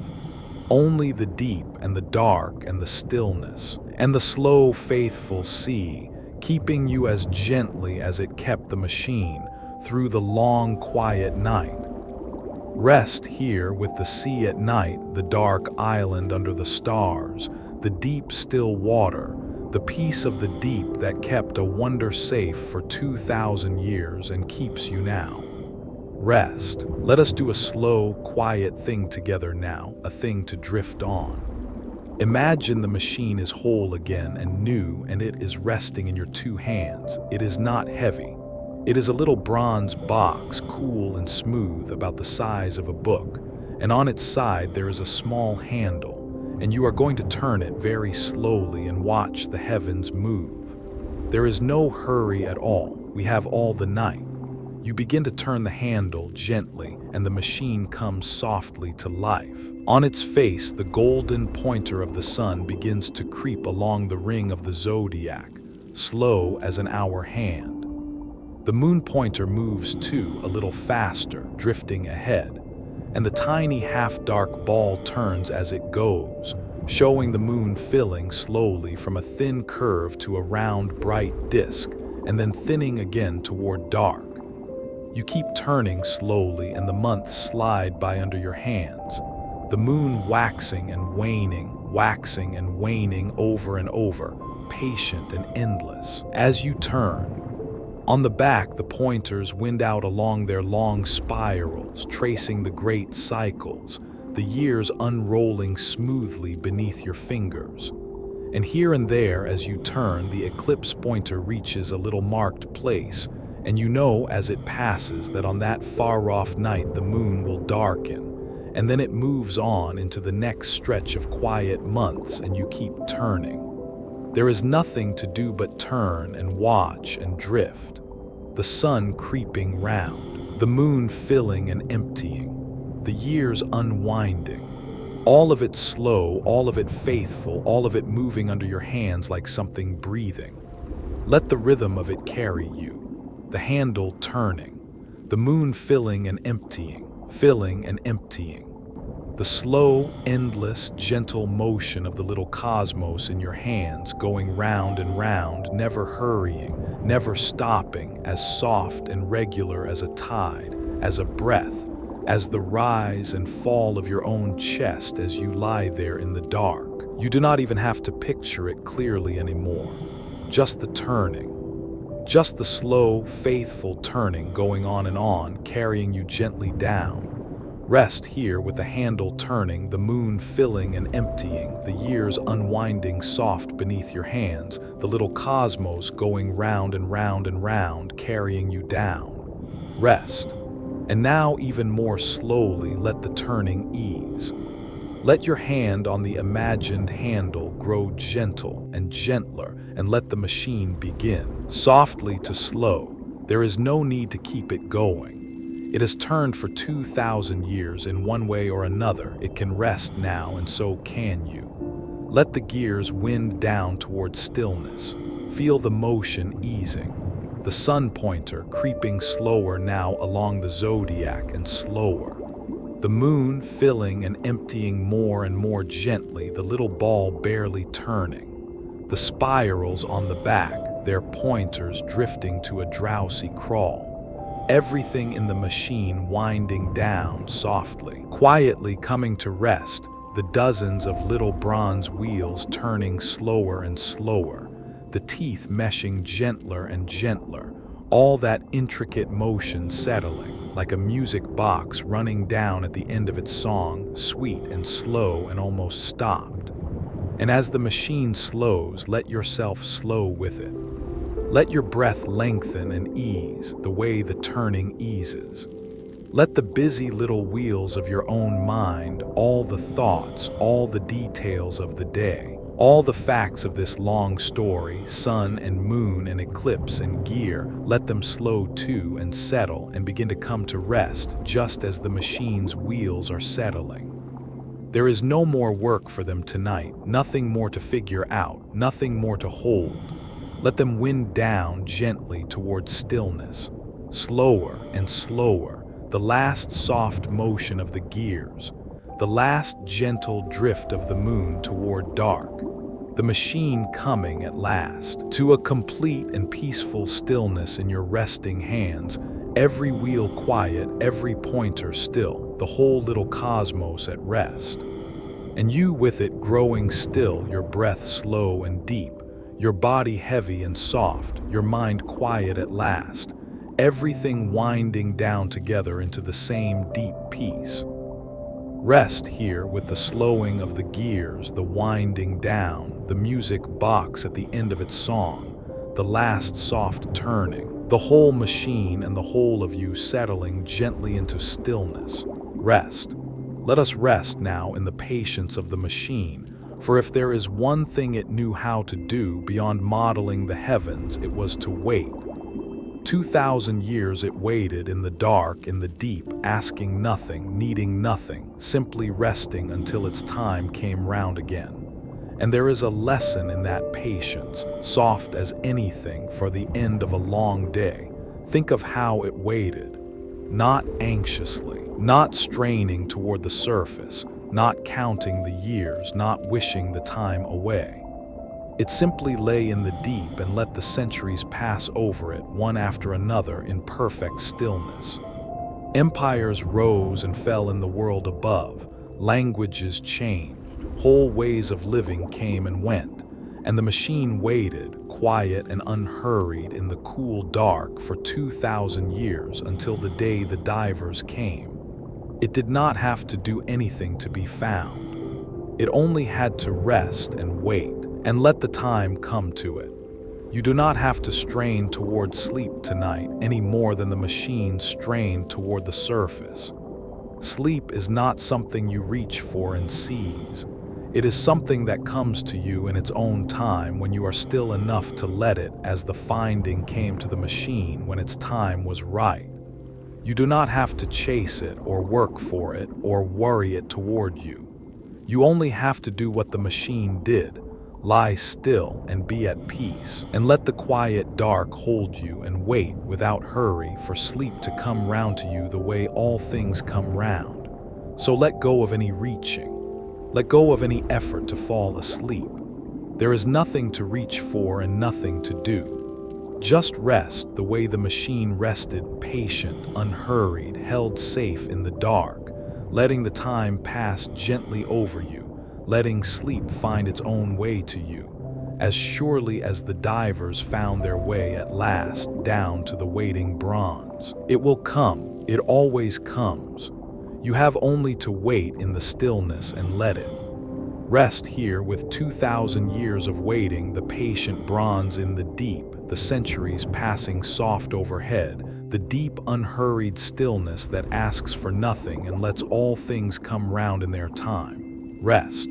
And rest, too, in this, the gentlest thought of all, the one to sink into now as the night grows deep. The machine survived because it was kept. Something held it safe. Through all that long dark, the patient sea, folding it in silt and silence, keeping it whole and safe through 20 centuries. It did not keep itself. It was kept. And tonight, in your own way, in your own dark, so are you. Feel for a moment how much is holding you safe right now without your having to do a thing. The bed beneath you holding your weight so that you can let every muscle soften and give up its holding. The dark of the room folding gently around you, keeping the day away. The night outside, quiet and vast, keeping its long watch.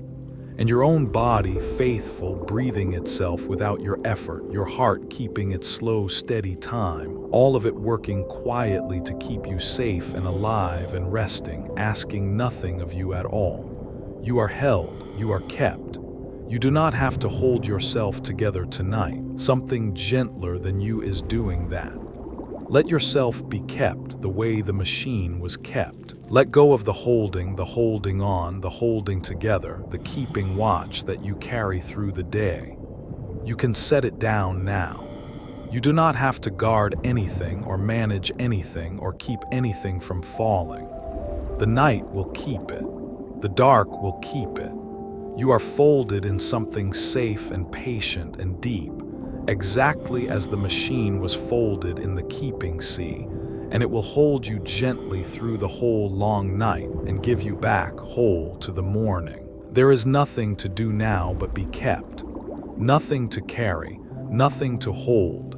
Let the bed hold you, and the dark hold you, and the night hold you, and let yourself grow heavy and soft and trusting in their keeping, the way the bronze lay trusting in the deep.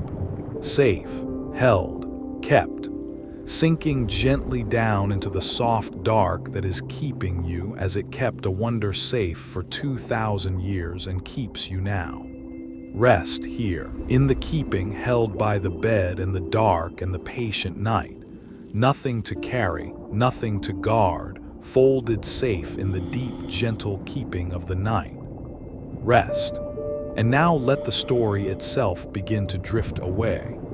All the things we have held tonight, the divers and the storm, the corroded lump and the hidden gears, the sun and the moon and the little turning ball, the spirals and the eclipses, Price with his X-rays and the great scanner in the quiet museum, Hipparchus and Rhodes and the echo of Archimedes, the long silence and the lamp relit. You do not have to hold any of it now. You can let it all go soft and blur and drift. You will not lose it. It is not going anywhere. Like the machine at the bottom of the sea, the story will simply rest quietly and be there still in the morning if you want it. But you do not have to keep it tonight.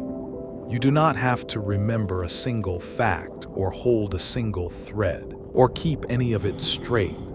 Let the details loosen and float apart like things sinking gently down through deep water, turning slowly, growing dim, drifting down and down into the soft dark, out of reach, out of mind, gone quiet. Let the sun pointer drift away. Let the moon filling and emptying drift away. Let the gears and the spirals and the eclipses drift away. Let the ship and the sea and the lonely island drift away. Let the maker's hands and the museum's hush and the same pale moon drift away.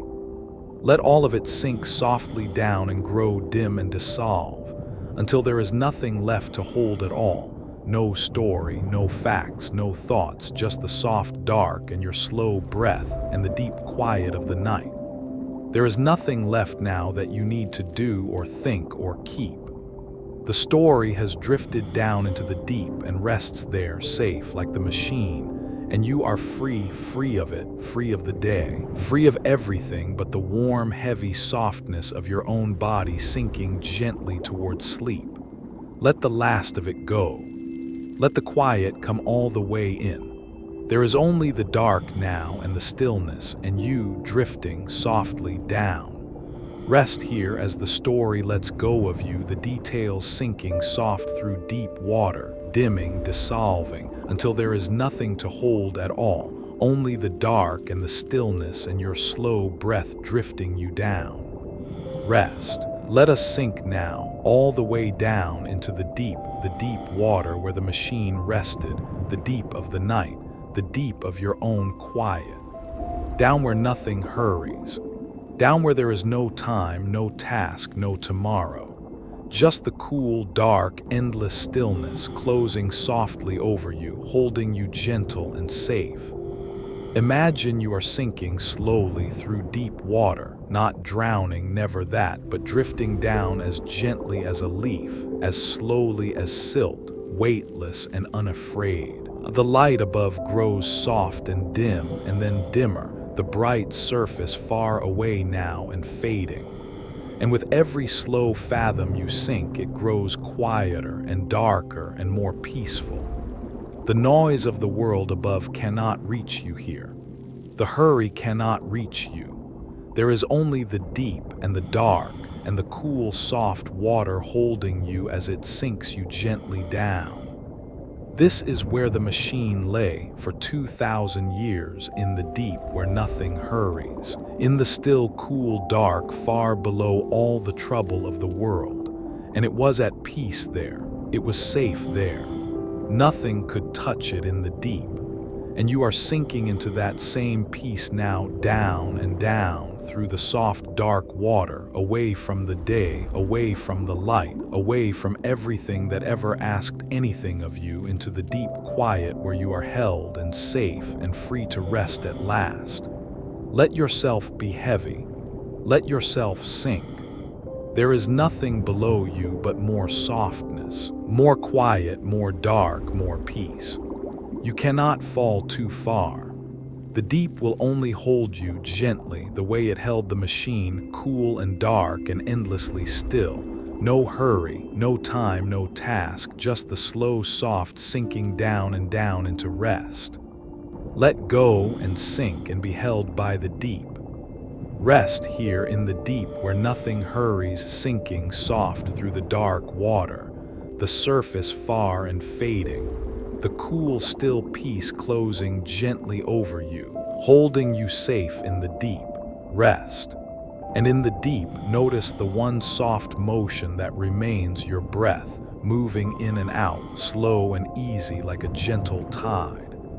You do not have to change it or deepen it or count it. Just notice it softly coming and going on its own, faithful as the sea, in and out, in and out.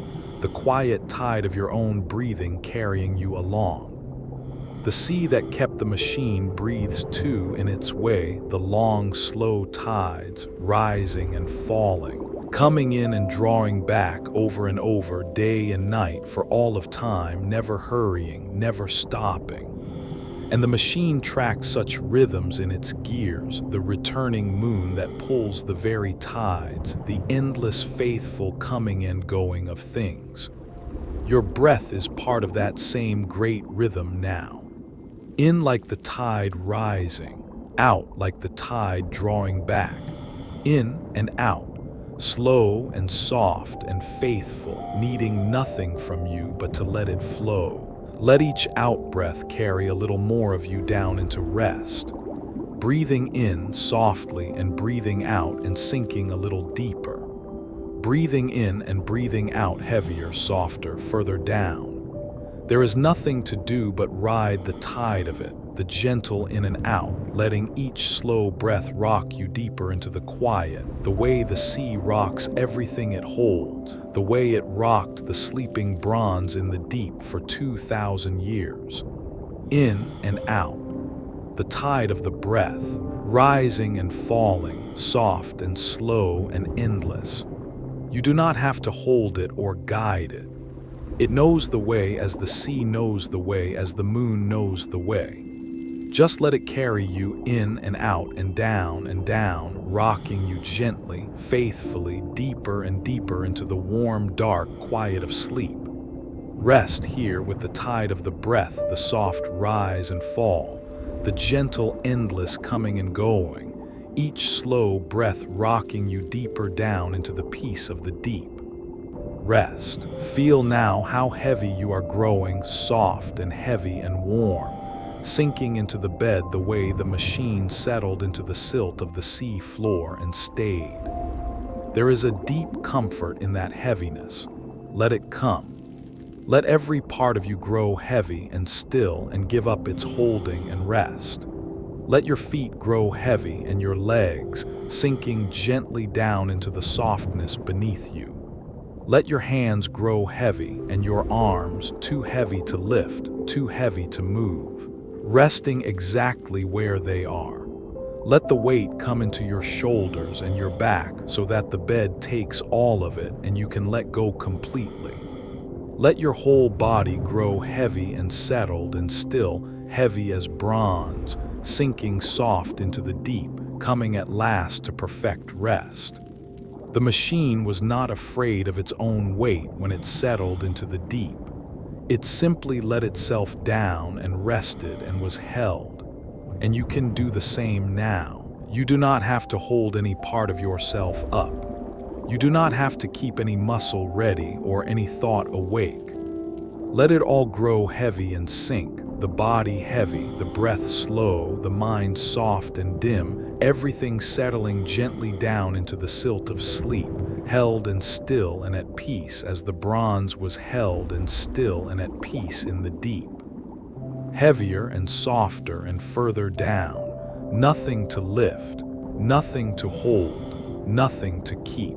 Just the sweet, heavy stillness of a body at rest, sinking gently into the soft dark, settling into sleep the way the machine settled into the sea, completely, peacefully, safely, with nothing left to do but rest. Rest here heavy as bronze, the body soft and settled and still, sinking gentle into the deep, every part of you let go at last into the sweet, heavy peace of sleep. Rest. And rest in the dark now and let the dark be kind, because it is. We fear the dark sometimes in the day-lit part of ourselves. But the dark is the oldest friend of rest. It was the dark that kept the machine safe. It was the deep dark of the sea and the dark of the silt that held it whole and unharmed through all the centuries. The dark is not something to fear tonight. It is something to sink into gratefully, like a soft black blanket drawn up over the whole world. Feel the dark of your room folding gently around you, soft and quiet and kind. It asks nothing of you. It only covers you and hides you and keeps the day away and lets you disappear for a while into rest. In the dark, you do not have to be seen or ready or awake. You can let your eyes rest heavy and closed. You can let the world go. You can let yourself dissolve gently into the soft black quiet, the way the machine dissolved into the dark of the deep, safe and hidden and at peace. The same dark is everywhere tonight, and it is kind everywhere. It is dark in the sleeping museum over the resting bronze. It is dark on the sea off the lonely island over the waiting wreck. It is dark across half the turning world, over everyone else who is sinking like you into sleep. And it is the same gentle dark, the oldest keeper of rest, drawing its soft black blanket over all of it, over all of them, over you, keeping everything quiet and safe through the long, still night. Let the kind dark have you. Let it cover you and keep you and carry the last of the light away. There is nothing to watch for in the dark tonight, nothing to guard against, nothing to fear. Only rest. Only the soft black quiet, folding you in, holding you gentle, the oldest and kindest keeper of sleep, drawing you down into the deep, still dark where all things are safe.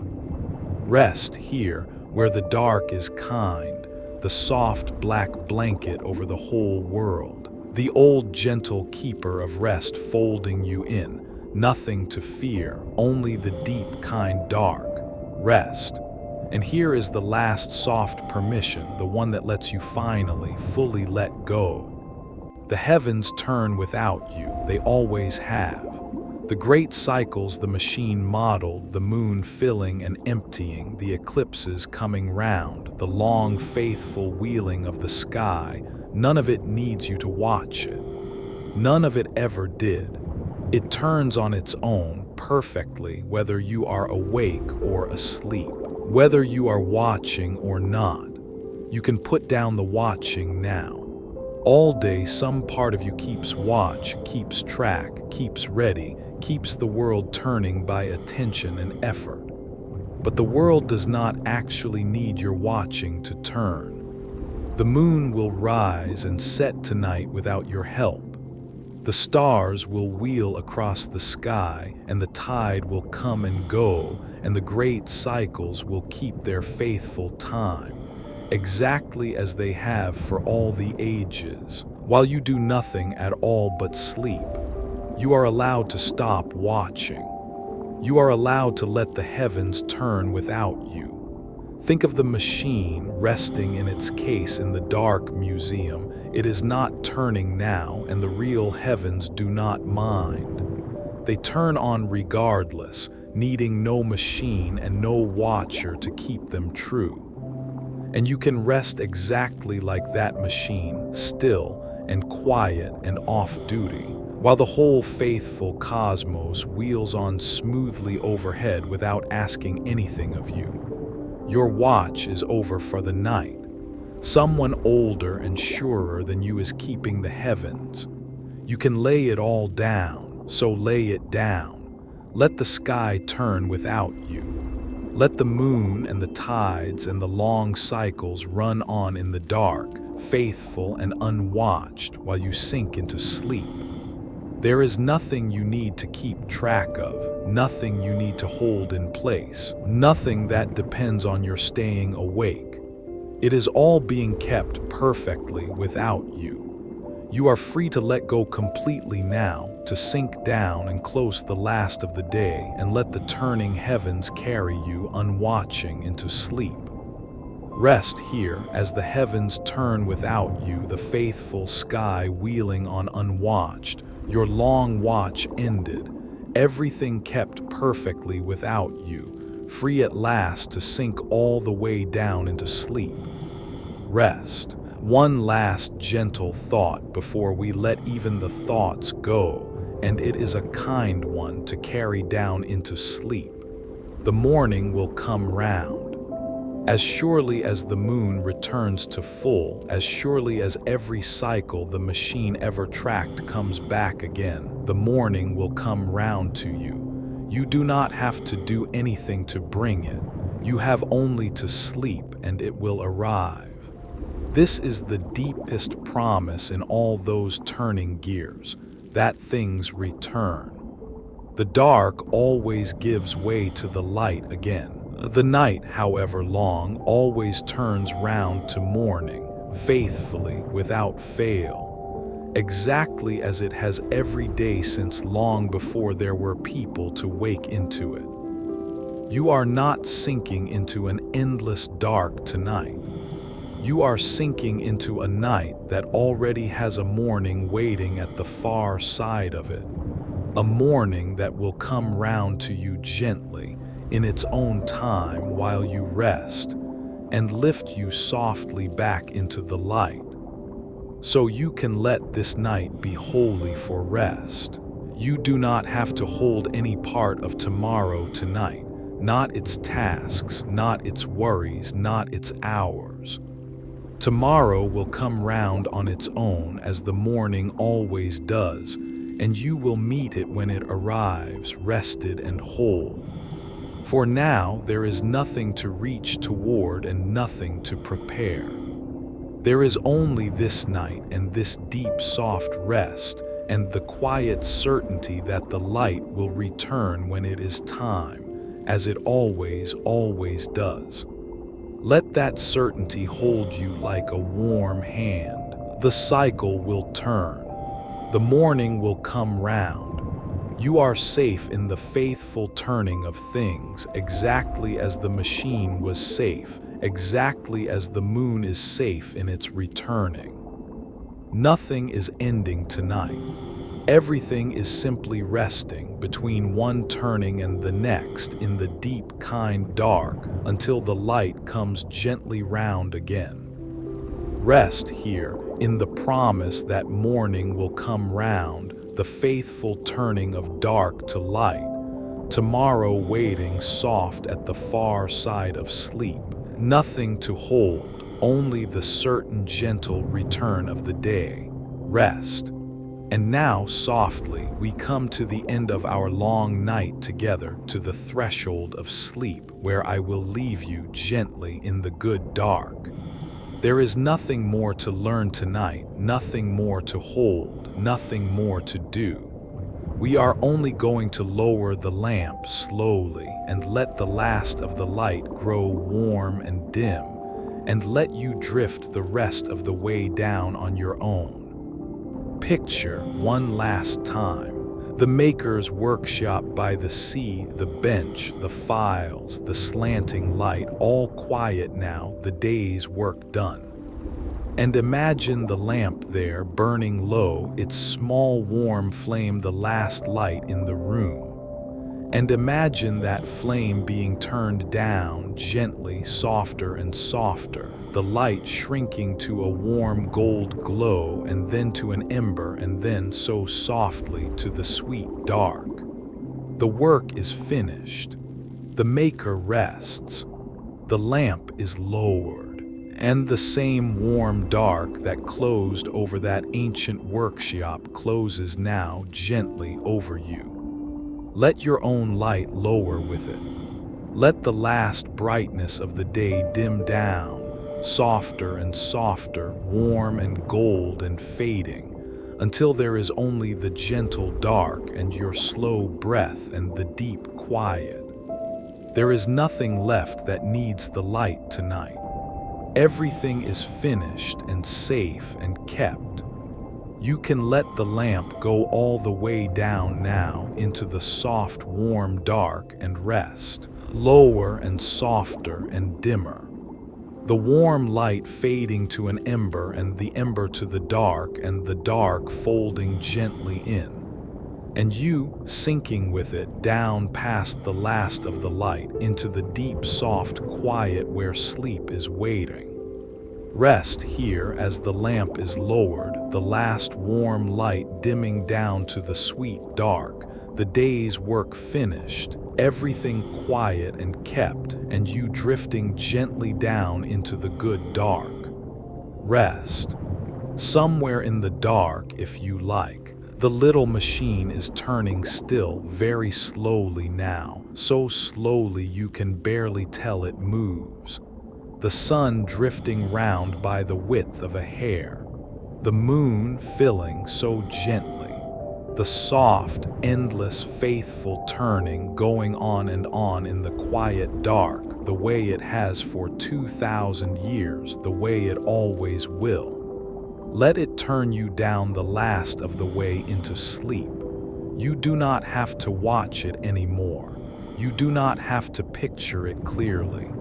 Just let there be, somewhere beneath everything, that slow, soft turning, the gentle wheeling of the little cosmos going round and round, quiet and faithful and endless, like the tide, like the breath, like the slow rise and fall of your own chest in the dark. Round and round, soft and slow, carrying you down. Everything is turning gently now, and everything is at peace. The heavens turning unwatched overhead, the tide turning soft on some far dark shore, the night turning slowly toward its distant morning, your breath turning in and out, and the little machine turning deep in the quiet, the sun and the moon drifting round and round in the warm dark, so slow, so soft, so faithful, turning you down and down into sleep. Let it carry you the last of the way. There is nothing left to do but turn softly with everything else down through the last of the quiet, down past the last soft thought, down into the deep warm dark where sleep is. The last slow turning, the moon drifting toward full, the soft endless wheel of it carrying you gently over the threshold down and down into sleep. Rest here in the last slow turning, the little cosmos wheeling soft in the dark, the tide and the breath and the night all turning gently with it, carrying you down over the threshold into sleep. Rest. You are almost there now, almost all the way down, almost asleep. And there is nothing left to hold, not a single thing. Let me say it softly so that some quiet part of you can hear it and finally, fully let go. There is nothing left for you to hold tonight. Not the story, it has drifted down into the deep and rests there safe, and will be there in the morning if you want it. Not the day, it is over and done and behind you and it cannot follow you into sleep. Not tomorrow, it is not here yet, and it will come round on its own and you will meet it rested. Not your body, it is held by the bed, heavy and soft and safe, and needs no holding from you. Not even your breath, it moves on its own, faithful in and out, without any help at all. There is nothing anywhere that needs you to hold it.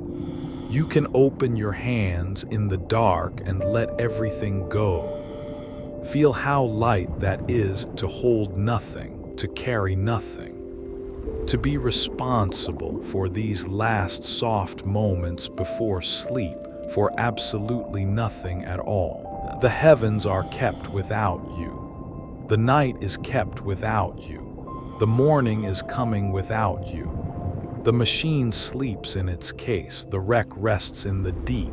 The moon keeps its faithful pace overhead, and none of it asks anything of you now. You are free, empty-handed and weightless and free, sinking soft into sleep.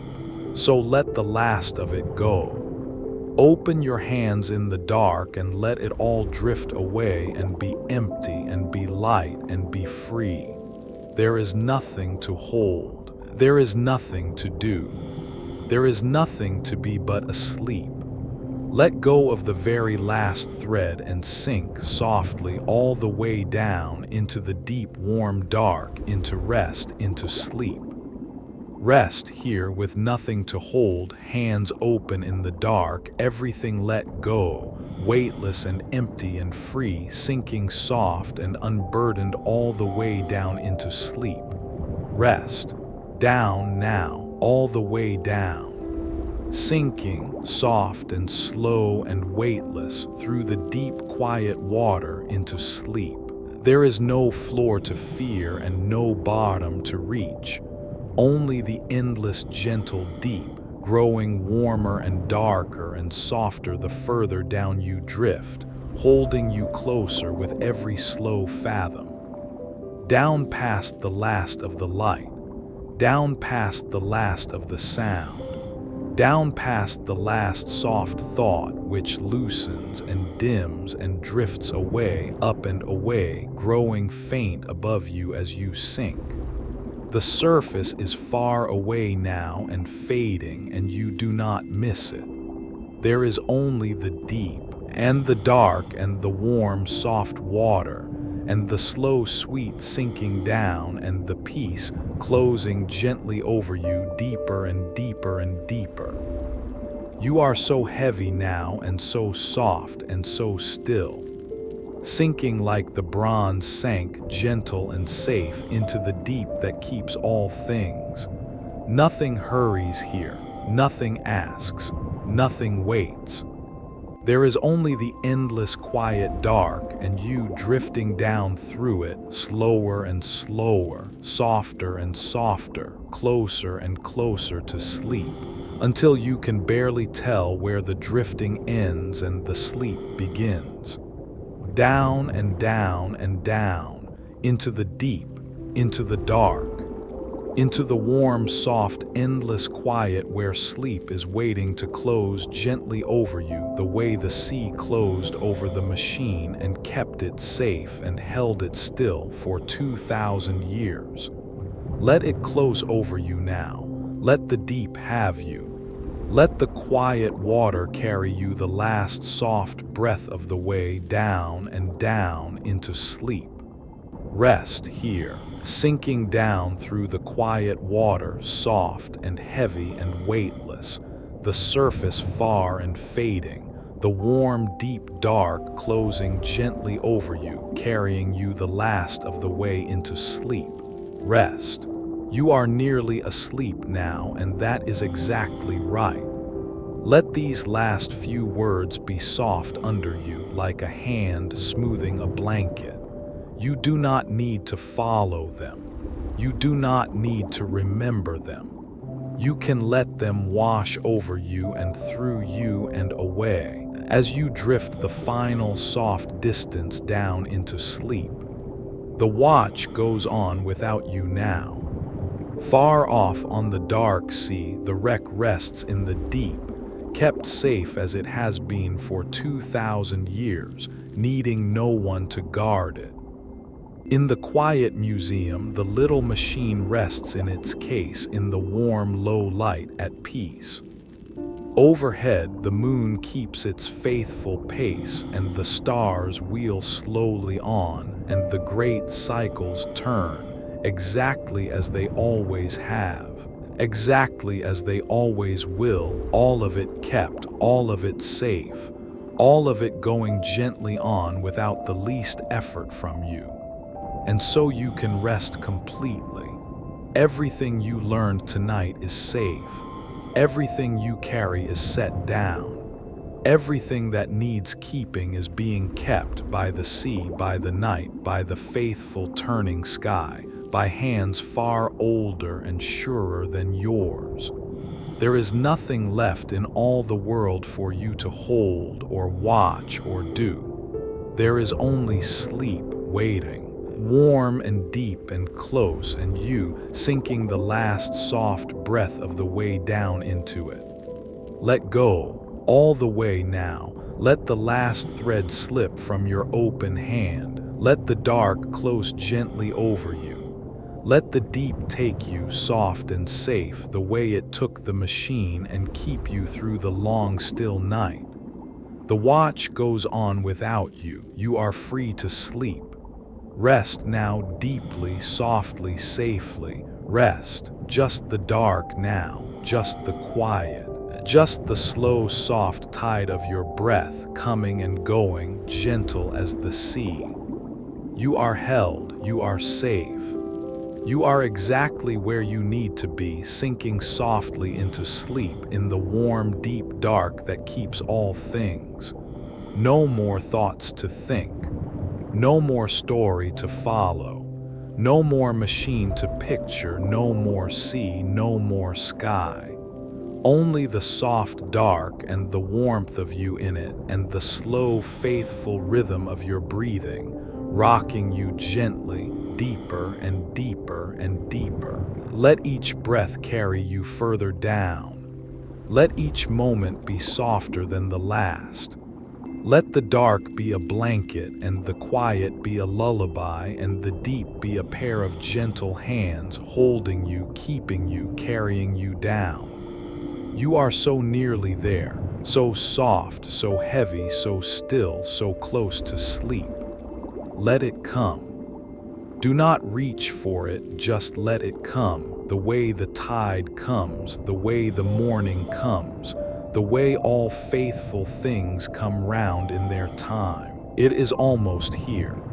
It is closing over you now, warm and dark and deep and kind. Let it take you the rest of the way. Rest now, just rest. Sleep now and sleep well. You have traveled a long way tonight, down through 2,000 years, down through the deep sea, down through the turning heavens, all the way down to here, to this soft dark, to this quiet rest. And here we part gently until the next time the Codex opens. The little machine will keep turning in the dark, faithful and slow. The moon will keep its pace above your roof. The tide will come and go on the far dark shore, and the morning will come round to you softly in its own good time and lift you back into the light, rested and whole. But that is all a long way off, and none of it needs you now. Now there is only sleep and the deep, kind dark and the quiet keeping of the night. Thank you for spending this long night with me. Rest deeply. Be well, be safe, And whenever you are ready, let the last of my voice fade away beneath the quiet and drift the final soft distance down, all on your own, into sleep. Good night, sleep now. The dark is kind and you are kept and all is well. Good night, threshold.